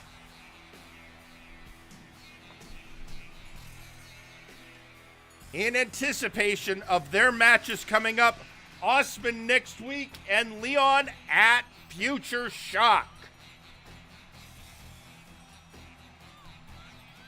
And meanwhile, everyone can bask in the glory of Osman's facial hair. Which is a beard of mustaches. I mean, here's the thing. Before, I knew there was always something about it. Before I learned he was a Jin, I was concerned that he might have been a warlock and that facial hair was his patron. Well, I'd pledge my life to that beard any day. Look at that thing.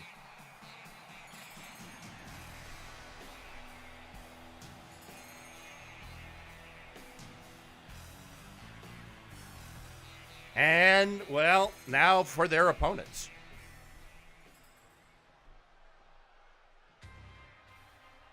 And introducing their opponents, coming to the ring first, Minwanu. And the wide bastard Minwanu. A hoss of a luchador who has had a lot of encounters in the past with Arcaster and will be another of the participants in the Elimination Chamber. Yeah, I think that's one of my last memories on the show, Jerry. It was the beginning of that rivalry taking shape. That it can make sense. The Y Desperado and the biomechanical man.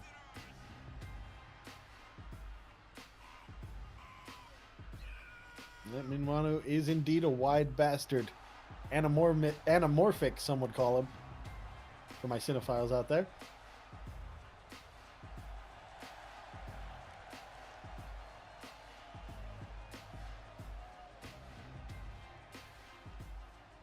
As he enters the ring. I mean, I'm more looking forward to seeing him and Keelik match up. That's definitely going to be interesting.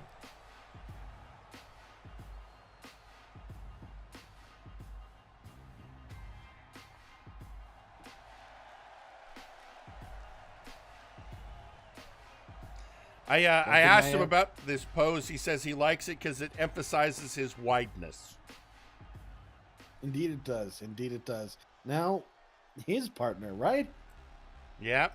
And introducing their tag team partner, Tiki the Troll. Interesting. Well, representing Soul Train, his tag partner is in the Fatal 4-Way tonight. In fact, that Fatal 4-Way is our next match. But he has been in a best of 7 series against Osman. They are 3 matches apiece. The next one next week will be the decider. And it's been mostly a friendly affair. But, I mean, there are times when it gets a little... I mean, Tiki did win a match by Galaxy Brain Tactics. To be fair... Hey, win's a win. Yeah, and well, then Keelik returned the favor later.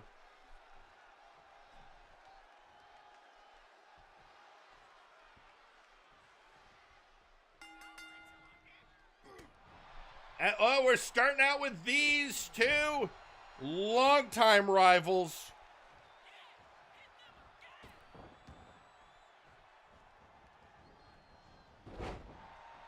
And the skill of our caster on display. God, seeing these two match up makes me remember displaying as a kid different size scale action figures. Oh, sure, right like next to each other. when you had G.I. Joes matched up with old school G.I. Joes. I had a Scuba Batman with a Mr. Incredible, and that was funny.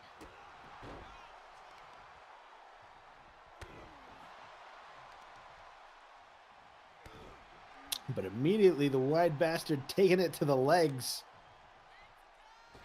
I mean, of Osman. it's a classic target. Indeed. Oh, following up immediately, of course, ever the cerebral wrestler. But perhaps not quite matching the power output of the Jin. Well, and again, these two have fought so many matches of late. I mean, they had a matchup that led to them deciding to have the best of 7 series. They've had the 6 matches of the best of 7 series.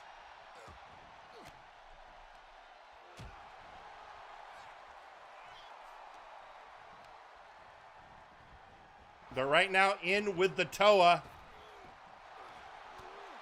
Up and over, drop down, missed, reversed there by Tiki.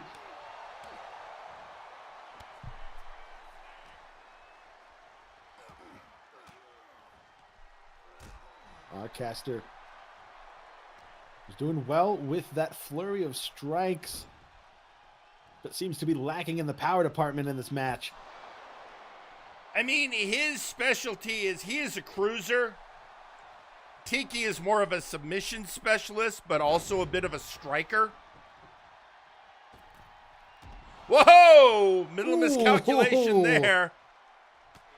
Oh, and Tiki going after the man he will face next week. Teeing off, and oh, the ref caught a stray there. That's okay. He's still functionally immortal. Yeah, but I think he just lost the 3rd grade. Yeah, see, forgot how to count. Told you. I saw it in his eyes. Loaded up. Ooh, shattering the knee into a dragon screw. Just a combination of shredding the cruiserweight's legs.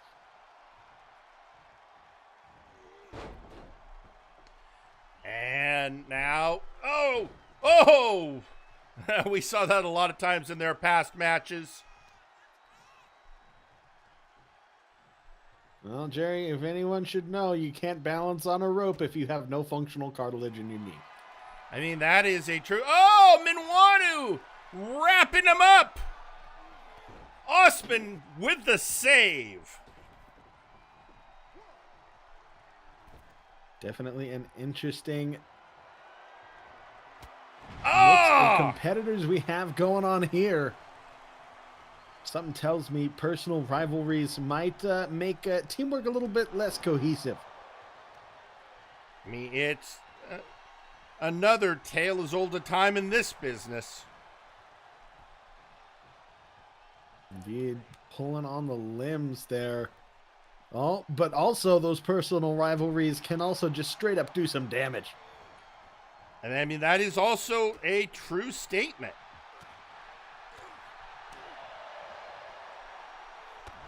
Oh, breaking him And over it the is knee. kind of interesting to see an usually even killed Osman Kilik get a little bit. Well, there's some emotion in those eyes. Well, I mean, this rivalry has been going on for a while, and at times it has been a little less friendly than they have been trying to pretend.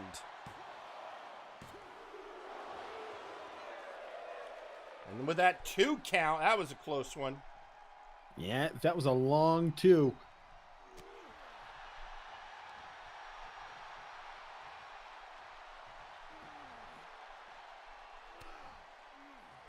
At this Now, stage, that double wrist lock. yeah.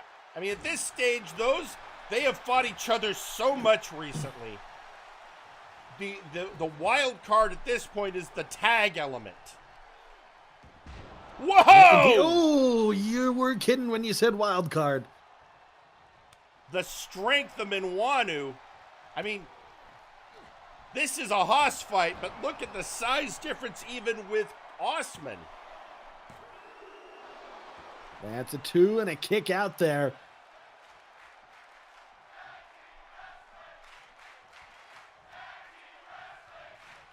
The beautiful facial hair keeping this man's head afloat. Even though he's now taking massive knee strikes to the neck.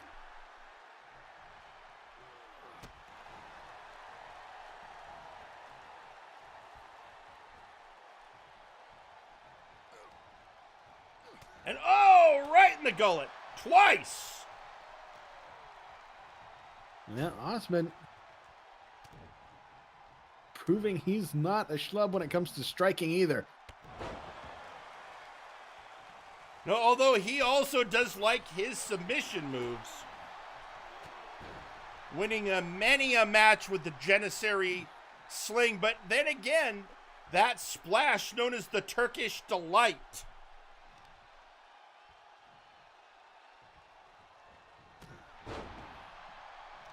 Discus punch straight to the jaw of Minwanu.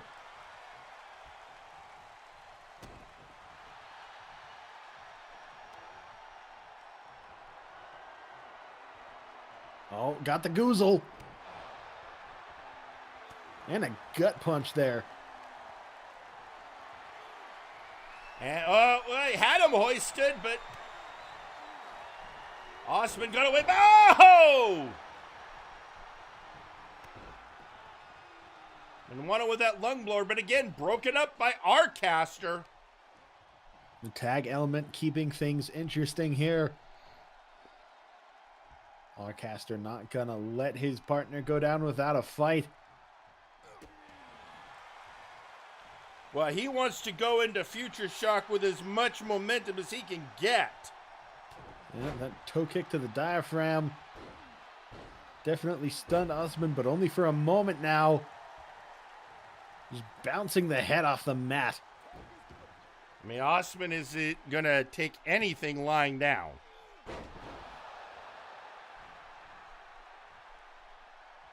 Wheelbarrow countered there.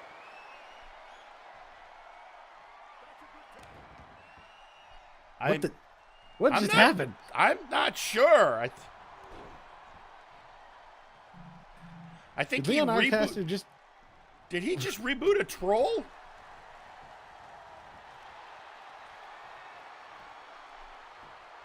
Oh, the Janissary sling! Locked in! I think we all just saw collectively Tiki, like, yeah, no, something. Restarted a man. Maybe that's what happens when you troll a troll.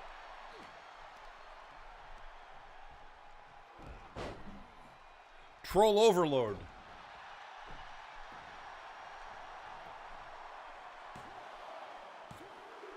Two and a 3. Whoa.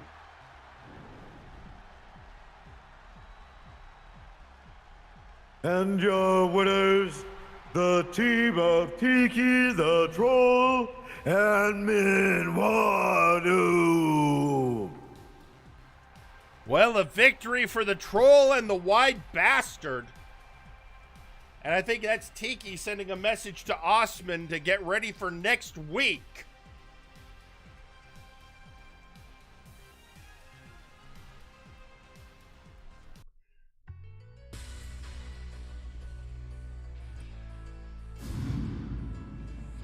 But that next week at the Go Home show, it's going to be a hell of a night.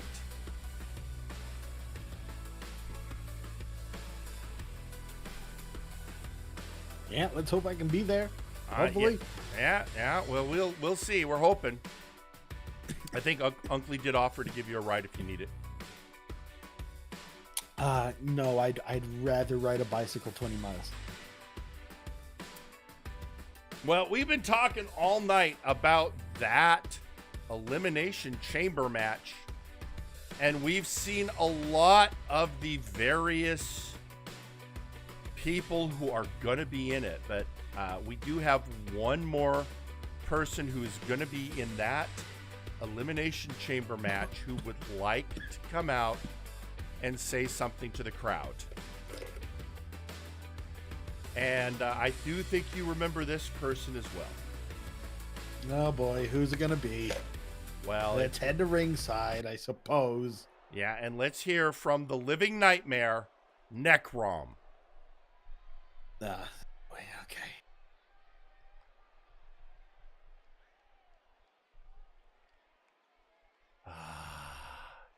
How satisfactory. I am impressed with how strong my opponents in the Elimination Chamber have shown themselves to be. How powerful they have gotten.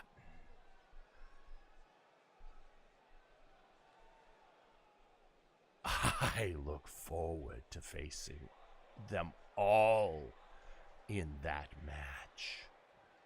They each bring such excellent qualities to challenge myself against.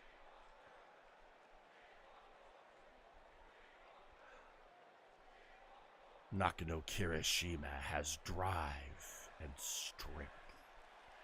Leon Arcaster, speed and skill. Draco Rex, cunning and ability. The multiversal ant, confidence, and Minwano, strength.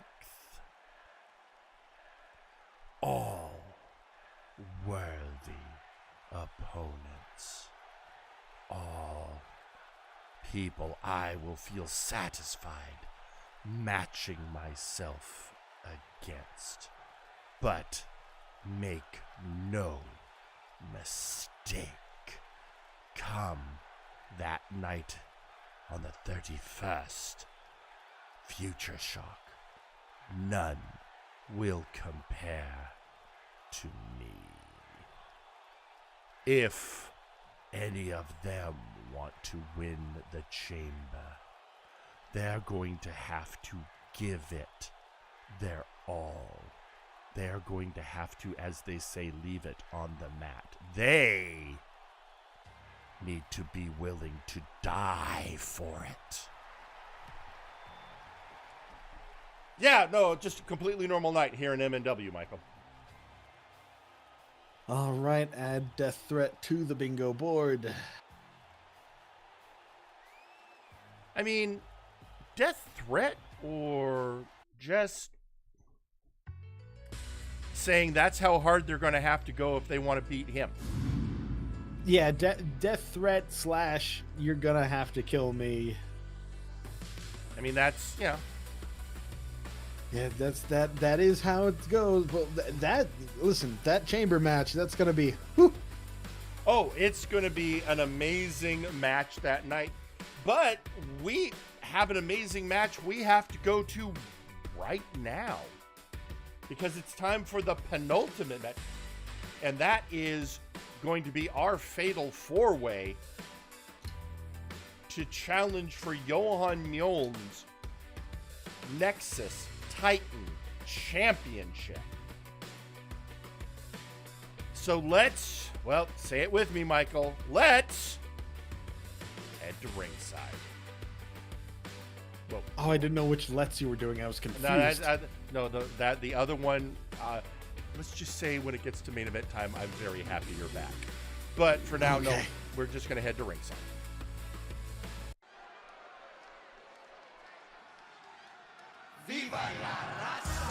The following match is a fatal four-way and is for the Nexus Titan #1 contendership.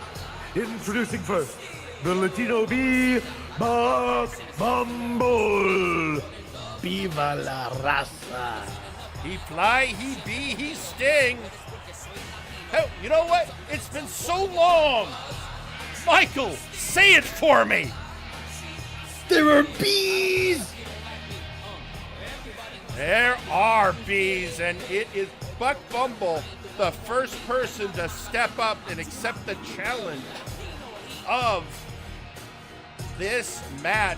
He, of course, was one of the three people attacked last week by Johan Mjoln, who did make the statement that he found the quality of these opponents mediocre.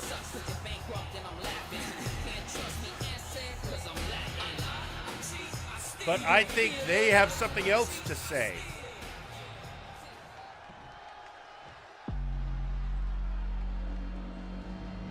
Introducing next,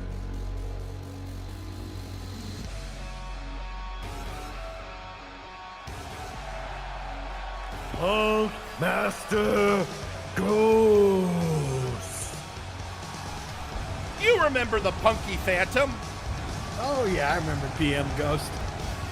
Yeah, now, Ghost has a little bit of a personal stake because he used to be friends and teammates with Johan before Soul Train was betrayed by the Son of Thunder. And You know, PM and I actually get along pretty well. We bonded over Minuteman albums. oh, yeah, that's great. I mean, he and I had a lot to. We talked a lot about Black Flag. Ah, I didn't know you were a Black Flag fan, Oh, Jerry. yeah. Why didn't you tell me you were interesting before? I'm interesting now. Anyway, That's debatable. as he comes in to give everyone in the crowd the CBGBs. And the Phantom fans are wailing with excitement. They are definitely doing something that we cannot perceive.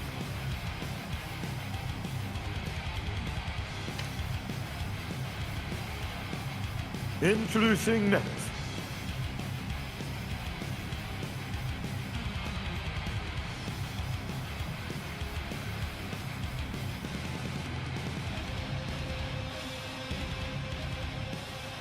Tommy Black.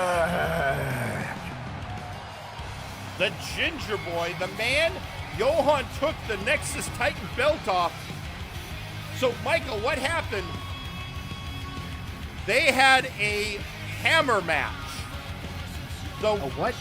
So there was Johan Mjoln's hammer was suspended over the ring. And to win, you had to get the hammer and throw it at your opponent. Tommy got the hammer, and as he went to throw it, Johan summoned it from Tommy's hand. Ah. And then threw it at him. That's not fair. No, that's what a lot of people say, including Tommy. Now, Johan has demanded that Tommy not get a rematch. The deal is, Tommy's in this match. If he wins, he gets the rematch. If he doesn't, he can't challenge for the Nexus Titan again until Johan loses it. Sounds like, and listen, I know I'm putting a target on my back when I say this. It sounds like Johan might be afraid that he can't hold on to that belt with this man around. I'm going to immediately regret that later.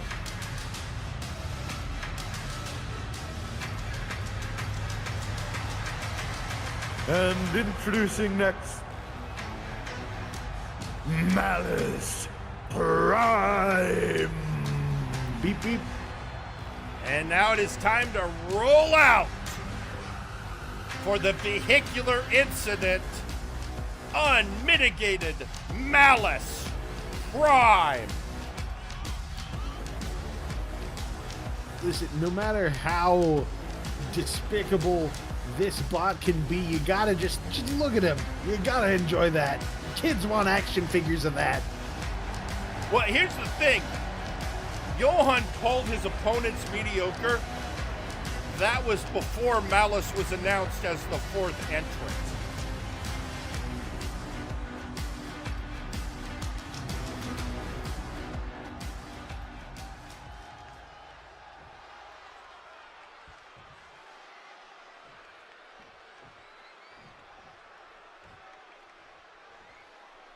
And there you have them. The four. And here we go. Fatal four-way rules.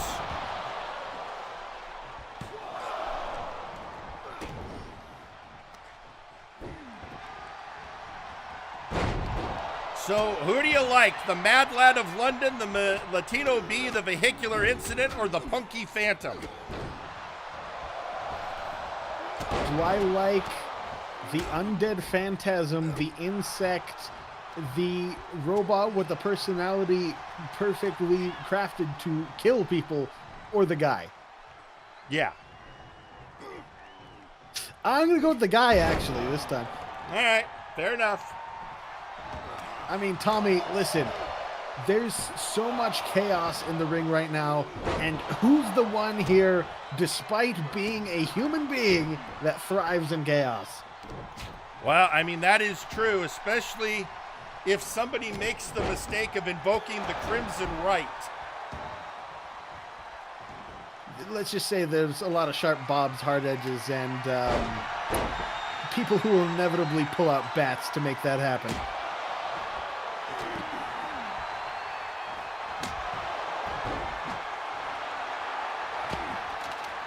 A little bit of hydraulic fluid, I think, there, spraying from Malice.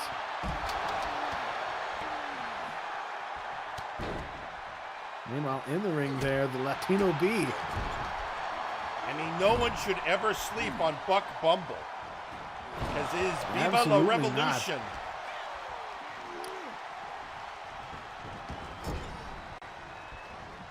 Viva la raza, indeed.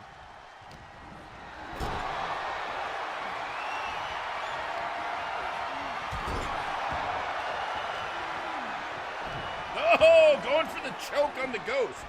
Now, I wonder if that's as effective on somebody who, you know, doesn't necessarily have to breathe anymore.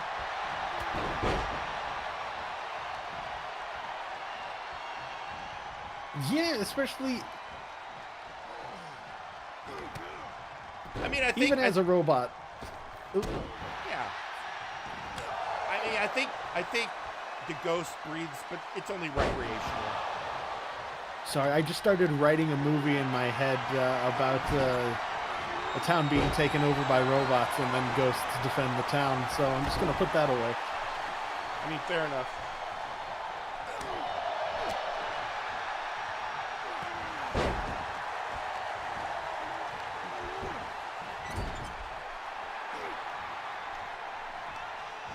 This fatal four-way. See, once again, thriving in the madness here. Ooh, well, at least for a moment until he got, belly to back straight into the knee of Punkmaster Ghost. We got the two hosses going at it. Fair, but now we've got the great question. Have they busted him open? Doesn't look like it yet. Yet. I definitely see a crack in the visor of Malice, but that's all the damage that's been done so far.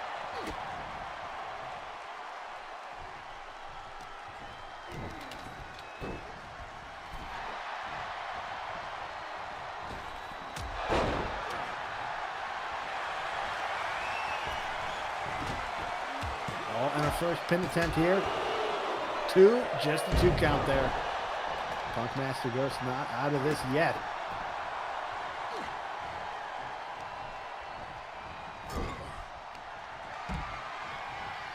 Now that rolls to the outside there, taking a breather, it seems. And of course, Punkmaster Ghost going for another weapon. I mean, why not? Uh-oh, look out. I mean, he is the veteran of more mosh pits than you can count.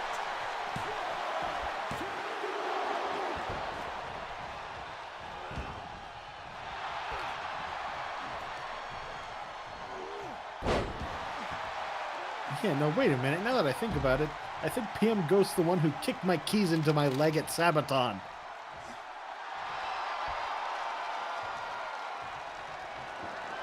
I think Buck Bumble just got top to body.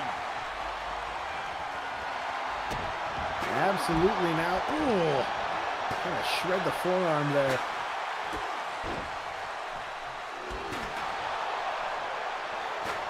Meanwhile, on the outside, turnabout is fair play with the weapons. Yeah, that right now I think that. Oh! Mega Ooh. Buster! Would you be my Buster? Would you be my B? No. Meanwhile, I think on the other side, Tommy Black is giving PM Ghost an East End good morning.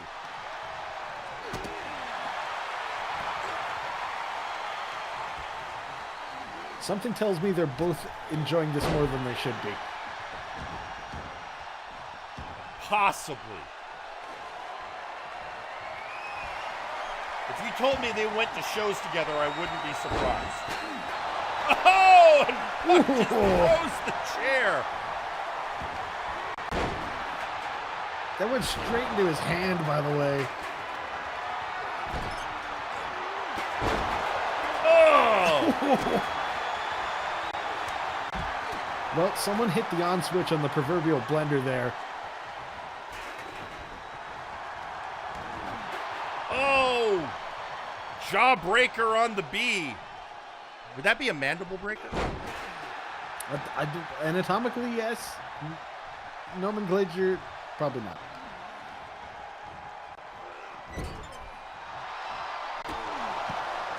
Now everyone once again in the corner. See, I swear these two are enjoying themselves. They paired off again on the outside.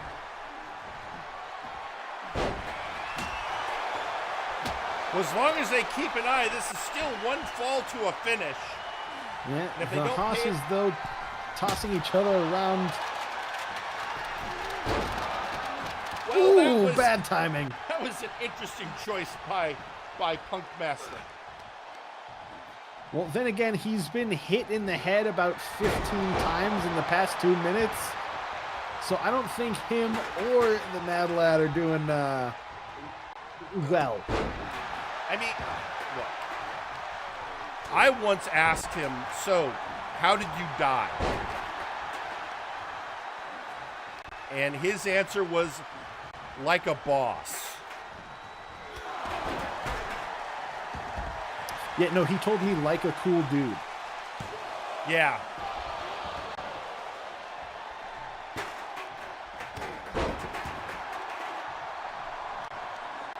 I asked him again later, and he said, I don't know, I wasn't paying attention.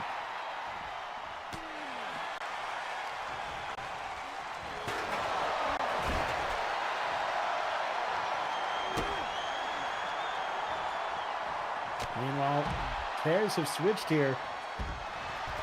Got Buck Bumble in trouble in the ring here. Oh, did you Ooh, see up under that? the shoulders. That was impressive. That's why the Mad Lad is a former world champion. I mean, it was the Flashbang world title, but that's still a world title. Hey, gold is gold.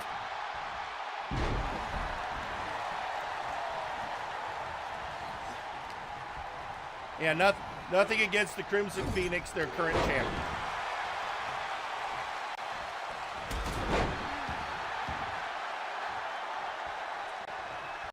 A lot of bird-based champions. I mean, that's not a bad point. Oh, and Ghost Oh, turns it Rider! over. Ghost Rider locked in. Oh, and a blue Turns it screen! right back. Ooh, the blue screen applied.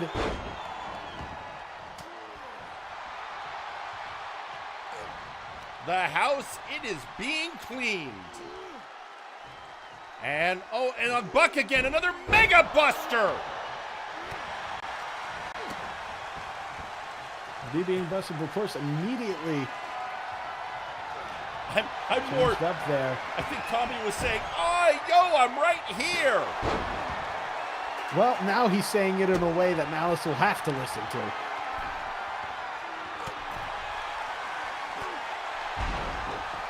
Well, Tommy has cleared the ring. Throwing up a three-piece combo out there. Showing the audience he ain't winded in the slightest, but he's going to join this tussle on the outside. Knee lift straight to the gut of Malice.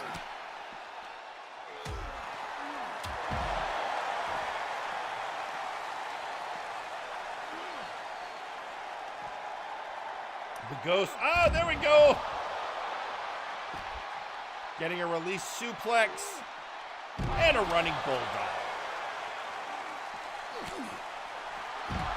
You know, every time Malice gets dumped on his head, I hear the USB in the production truck disconnect.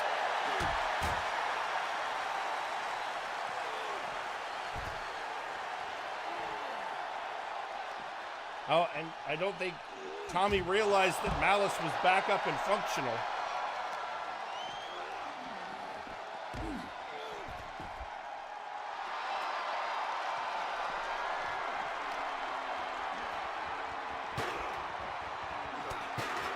Oh, am I going to be functional for much longer if more hits like that happen? Funkmaster Ghost thrown away from the situation. So, of course, with this being a fatal four-way, there is no DQ, there is no count-out. But at some point, we're going to need two people in the ring because that's the only place a decision can happen. Well, the commentary crew on the floor is going to have some trouble there. I mean, the Spanish announce table know the risks. They don't get to be in Gorilla like we do.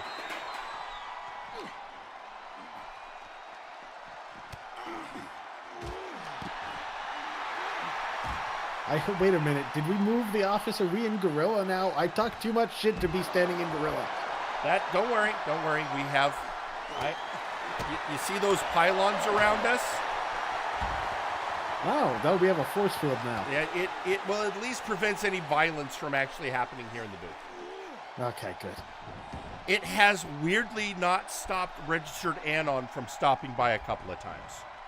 Being in an unmarked concrete bunker didn't stop that either, though. That's also very fair. Meanwhile, back on the inside here, pin attempt. Broken up by Tommy. Tommy's ring awareness coming in clutch. You know, Buck, for a big man himself, of course, has surprising agility, just like the Bees. Oh! His fat little body can get off the ground. And with that, I am surprised Tommy survived that clothesline from hell. Absolutely turned Tommy inside out. All right, the Buck attempting to use the 10,000-pound steel steps. I don't know how much they actually weigh, so I took a guess. And oh, you could hear the truck horn going off. Oh boy. That was the sound of someone's shins being very injured.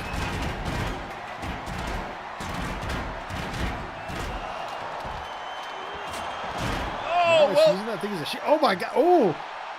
I think he busted Buck open.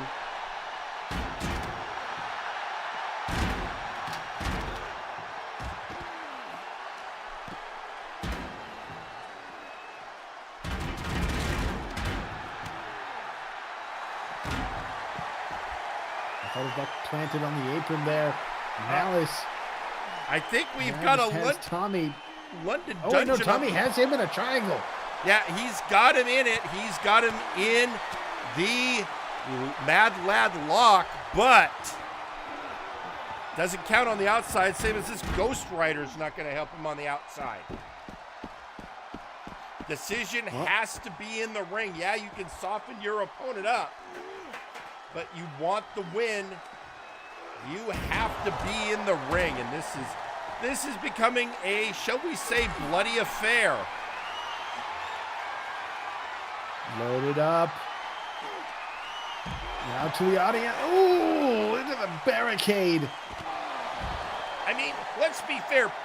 PM just got Buck to tap out. That would have been a victory, except Had it it was happened outside. in the ring. Yeah, it has to be inside.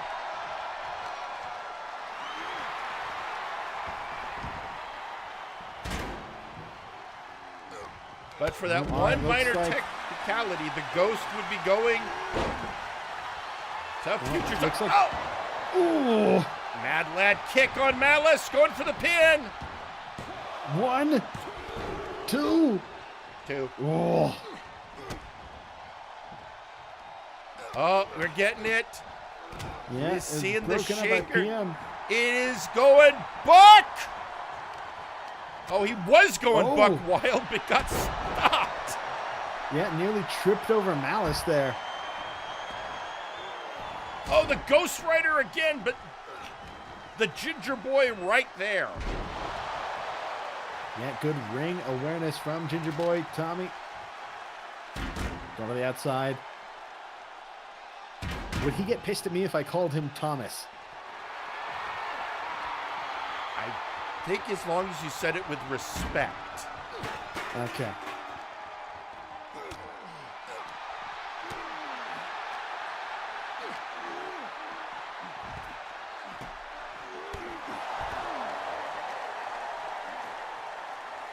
Up over the knee there went Buck Bumble. Now it's the match where everyone's been on top at some point, Jerry. I don't know where to call it. I still think... I mean, there's as far a as the- there's a reason we have these four in this match. They, you know, Johan might have been disparaging them, but they are top draw talents.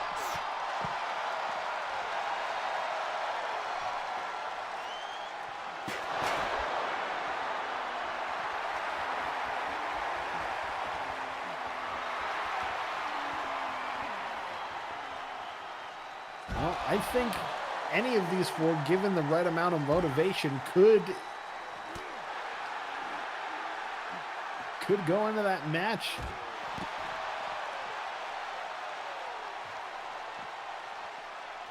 On the outside. Things are slowing down. Looks like they're trying to get each other back in the ring here. Oh, wait, no. A double team.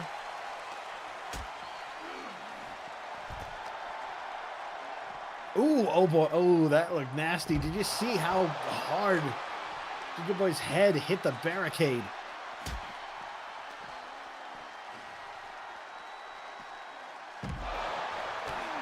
Big overhand right, followed by a snap suplex there to PM Ghost. Now, Buck Bumble sent back into the ring by Malice.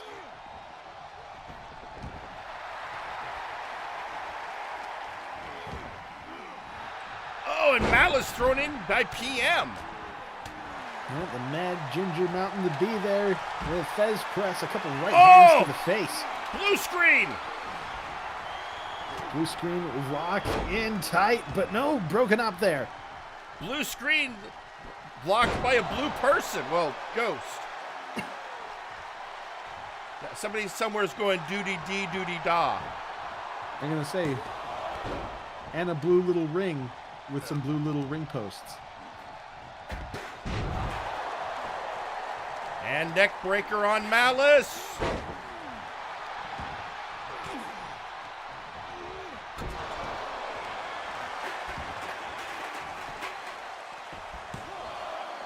Hold it over there.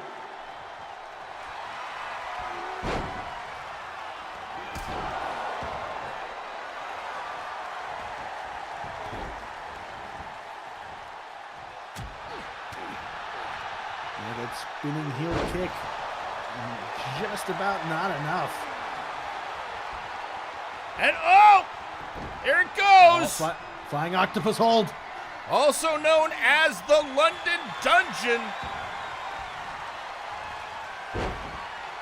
Very nearly locked in there. The submissions so far have seemed to be the thing that is the crack in the armor for most of our competitors here.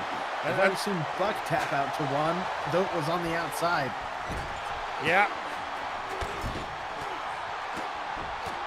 London Dungeon did some work, but not there yet.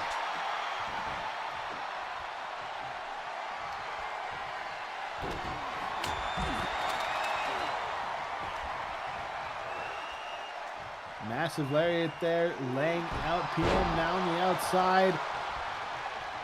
The Buster goes off on the B. Oh, going for the pin. Oh, broken up by the Ghost.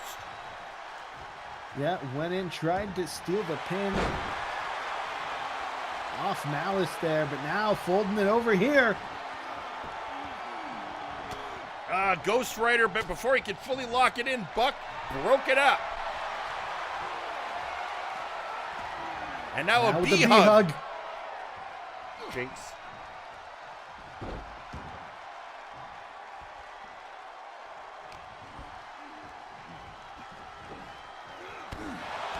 Listen, Derek, I have I had posters of 2 wrestlers on my wall. Now I have 1. You know who it is. Yeah. It's the Latino B who just, that hit. Oh, look. Hit the man that in the face. Oh, couldn't get the Ghost Rider locked in before Malice interrupted. I wonder if that busted his nose. For the other competitor's sake, I hope not. Jawbreak. Oh, so we got a bit of a cluster. We've got a bit of a cluster. Stepping through, trying for Ghost Rider again, but Buck Bumble once again right behind. Malice with, well, the stairs.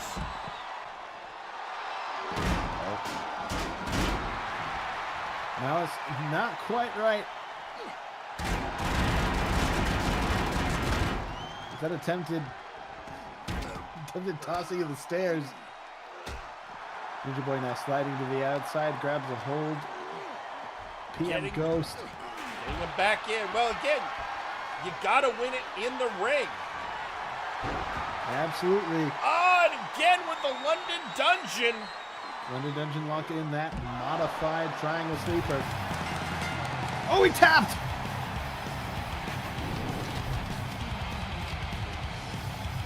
And your winner, Tommy Black.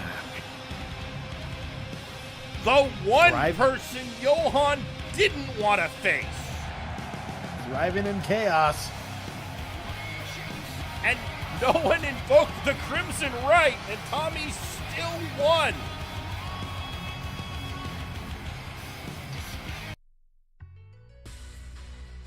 Well, there we go. It has, Michael. It's been good to have you back in the ring, or in the booth. It's been good to be back in the booth, not in the ring. You're not going to trick me into doing that again. If you do, I'm just going to kick you in the nuts. Like I haven't been kicked in the nuts in a ring before. Well, I'm going to do that and then run away is the difference. Yeah, that's happened too. God damn. Can't be original these days. Well, I used to wrestle Rocco Brunelli. Oh, yeah, true. He was kind of a prick, huh? Yeah. Oh, yeah. Hell, I tagged with Apollo Storm. So, I get it from all sides. Anyway, we're not here to discuss my wrestling history. We're here to get ready because, Michael, it's time. Oh, boy, it's been a minute. Hold on. Let me take a sip of water here. All right. It is time, Jerry.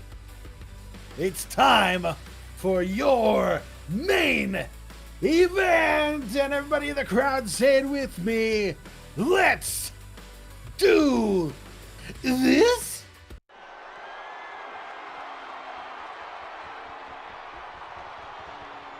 Your main event is for the Multiversal Championship. Introducing first,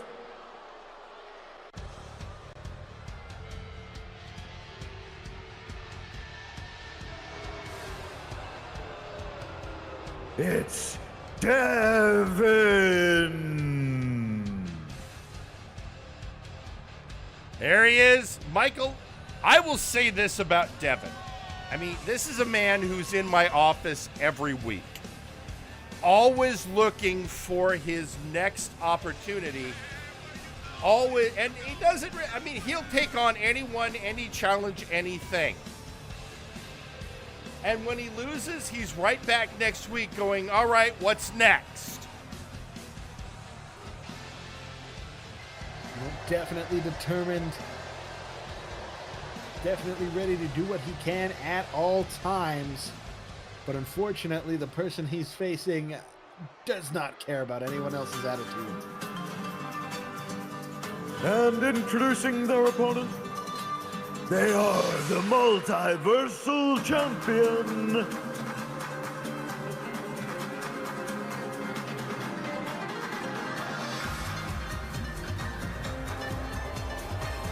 El Albatross.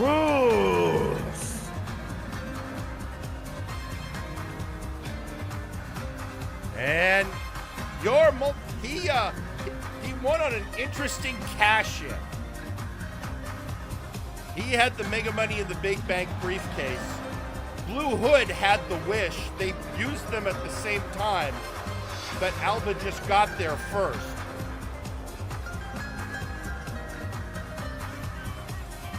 And after all these years in the business, he finally sits at the top. Yeah, plenty of years in the business doing whatever it takes. No matter what.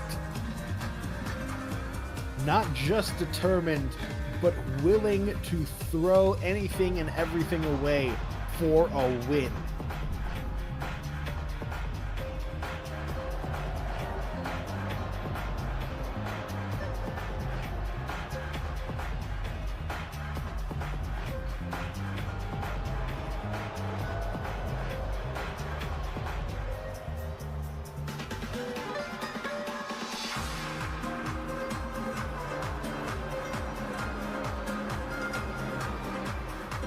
Surprisingly here, giving a title shot to Devin, looking forward to this match.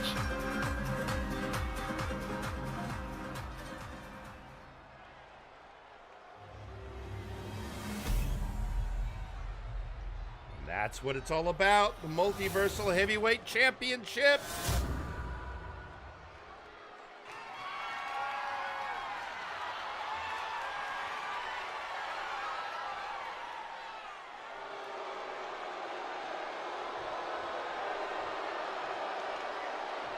Devin, like we said, this is the biggest night of his career.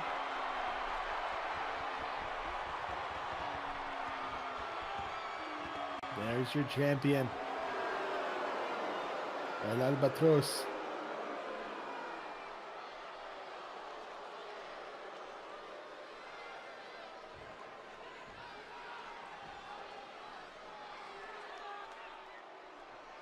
And I know a lot of people are probably thinking as we do the ceremony of the belt that Alba thinks this is going to be easy work, but I think Alba is wise enough to know how determined Devin is and how hard Devin is going to leave everything in the ring.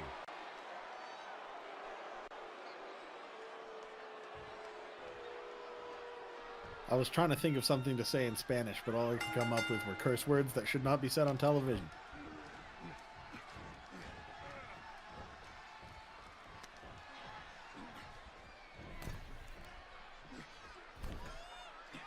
Now once again, a heat seeker-like maneuver there to start off from Alba.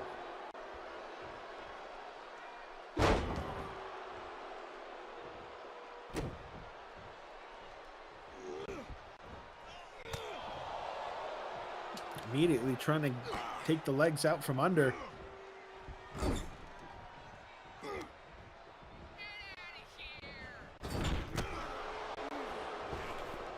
Ooh, hold on, wait a minute. Did they both just pop each other in the nose? I think maybe, yeah.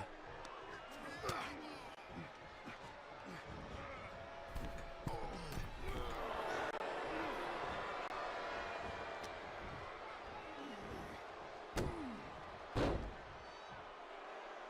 think both of these men immediately putting it all on the line here.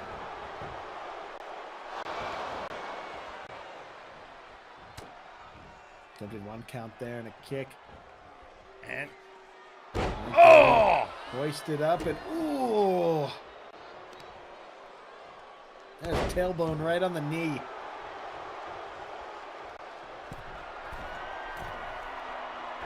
Albatross to the outside. Flying fist straight to the forehead.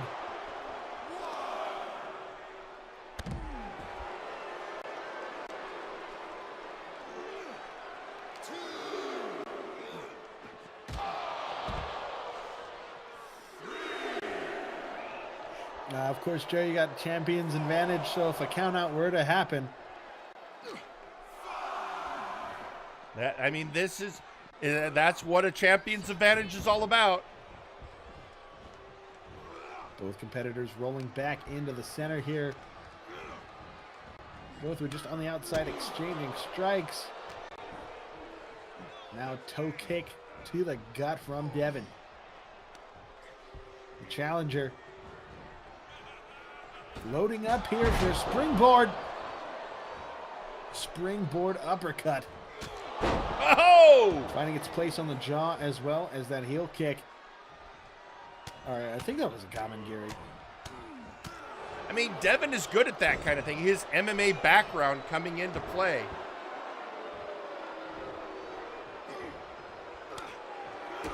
I am a little bit rusty there. I'm forgetting some move names. Well, you know, it'll come back. No one's done any big of the flashiest of theirs in this match, but I'm sure you remember the Maker's Guillotine, the Twist Cutter, or sorry, the Shoot Cutter. Well, if I am to shoot real quick here, Jerry, I don't think you remember any of our past commentary. People's special moves are things that I never remember because I can't. Well, that's fair. I mean, sometimes, and I have a list. I wish I had a list. That would be helpful. I've offered it to you so many times. I've never gotten it. We have it on a server. Meanwhile, back in the ring here. My mental shortcomings are definitely not these two men's physical shortcomings because, dear Lord, this has been a back and forth bout. Oh, reverse DDT.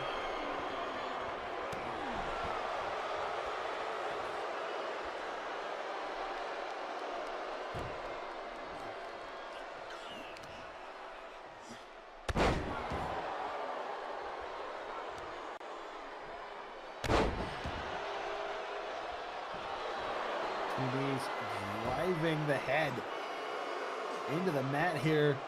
The Pine tasting the blood of Devin. Got that Crimson Mask going, and ooh, I think that just exasperated things.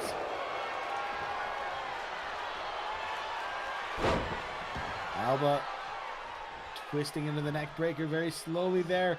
And now rolling through cattle mutilation-like maneuver.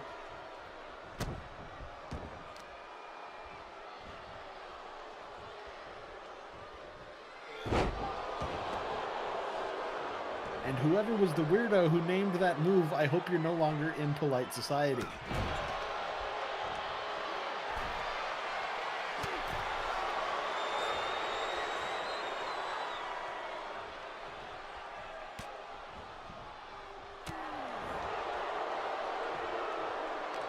Big right hand to the gut of Alba. Running into problems here, and another. You're not kidding about Devin leaving it all in the ring here. Ah! And it's the Maker's Guillotine! Oh boy.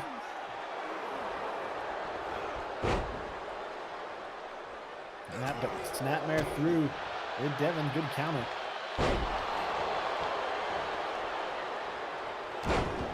Side suplex followed up. Leg drop across the chest there.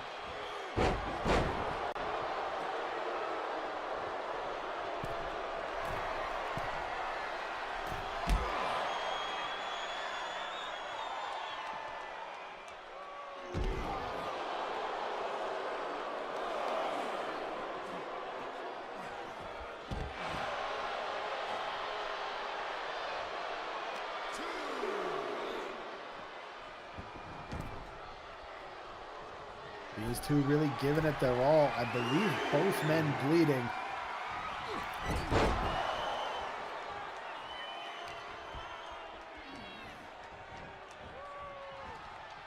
And once again, a lock up here with Devin taking control.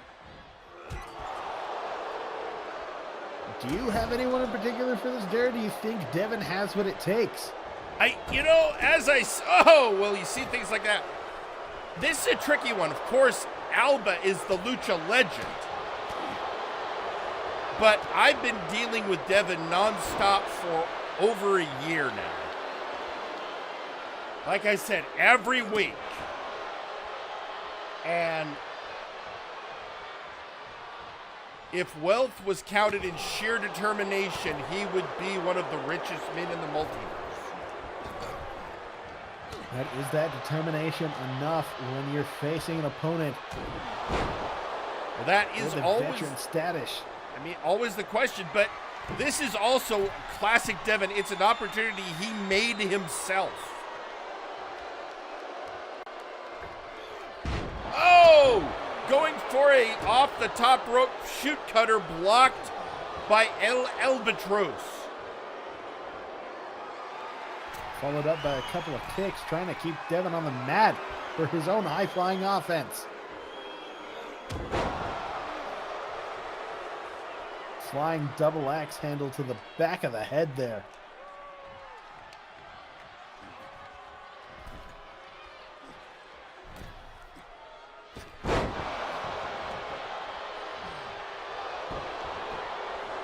And once again, a heat seeker. Aha! Kick at it too! Not quite enough. Is that what he calls it? That's what I know that move is called as, but his little pendulum DDT off the ropes. I mean, he's got a pendulum buster, rather. Well, I mean, he's got his move. Of course, he's got the Maker's Guillotine. Right, and no submissions. And, you know, he does the Quinari kick. And, of course, he's got the Andraste. But that's more of a kick.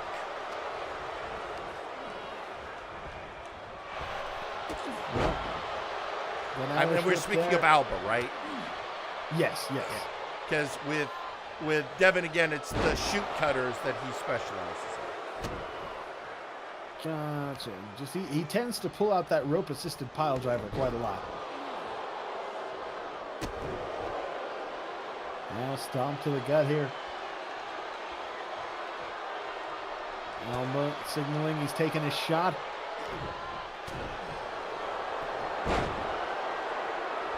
But Devin, of course, not done. Going for the crossface. Got the leg hooked. They are very close to the ropes, however. Looks like the ref did call for the break there. Shoot! Cutter! Oh. Quick snap into the neck breaker. But not quite enough there to keep Alba down. The champ is reeling, however.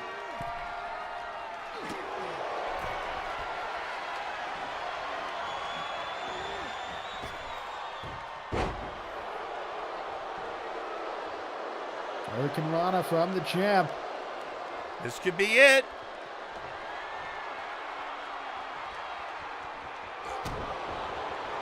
And again, the Maker's Guillotine. Maker's Guillotine completely locked in here, and I think this got to be it for Devin. Yep. Maker's Guillotine. Oh. Your winner and still Nexus Titan champion, El Albatros. How many C2, C3 vertebrae do you think that move is snapped apart? I don't speculate on these things, mostly because I'm, not a chiropractor.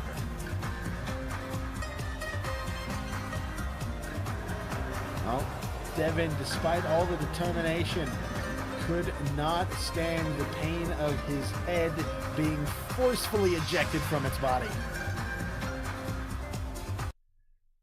But El Albatros retains. And that, I mean, there we have it. That was your main event, everyone.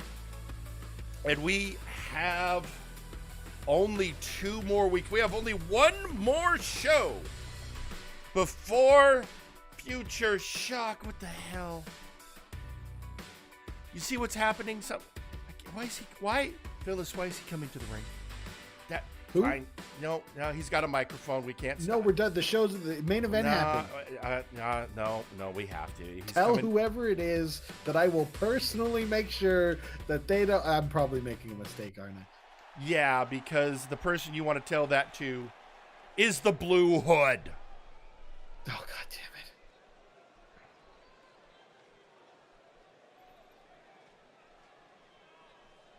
You know, if I've learned one thing, it's that for too long, I played the nice guy.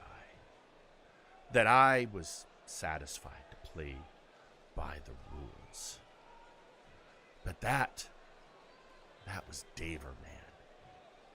This new identity was meant to break away from that. And what did I go and do? All I did was put Eustace's leash on again. Well, no. That's over. No more. I'm not holding anything back. You know what? I think Louis McDonald's advice to Unkley tonight, that was the best damn advice you could give anyone. If you're fighting a bad person, then it's all fair game. And so, Alba, let's you and I be super clear. I'm coming after your Multiverse heavyweight title. And I am willing to burn down the entire roster to make sure I get a shot at that belt that you don't deserve to hold and that I've deserved maybe longer than you have. So enjoy your little victory with Devin. By the way, Devin, nice job. I think you showed some real heart. Can't wait to see what you do next. And Alba, you get ready, because at Future Shock, that'll be the last night you hold that gold. See you then. All right, well. See, that's what I've been dealing with, Michael. That's Well, I'm glad I don't have an administrative job. that is our hero. That is the Blue Hood. But Michael, it's been great to have you back. Wait a minute. If I've been gone all this time, does that mean y'all have gone without coffee creamer the whole time? Because that was literally my one other job. I was wondering about that. No, I did bring coffee creamer. That's great. You know, I mean, we eventually found somebody to do that, but it's never been the same. So, thank you for that. Thank you for your service, and hope you get to stick around. You're welcome. Hopefully so. In the meantime, Good to be back. Michael, we are out of time. So join us. We are. Folks, join us next week for the Go Home show before Future Shock. But until then, for Michael Montoya, I'm Jerry Aldini. Good night! Buenos noches.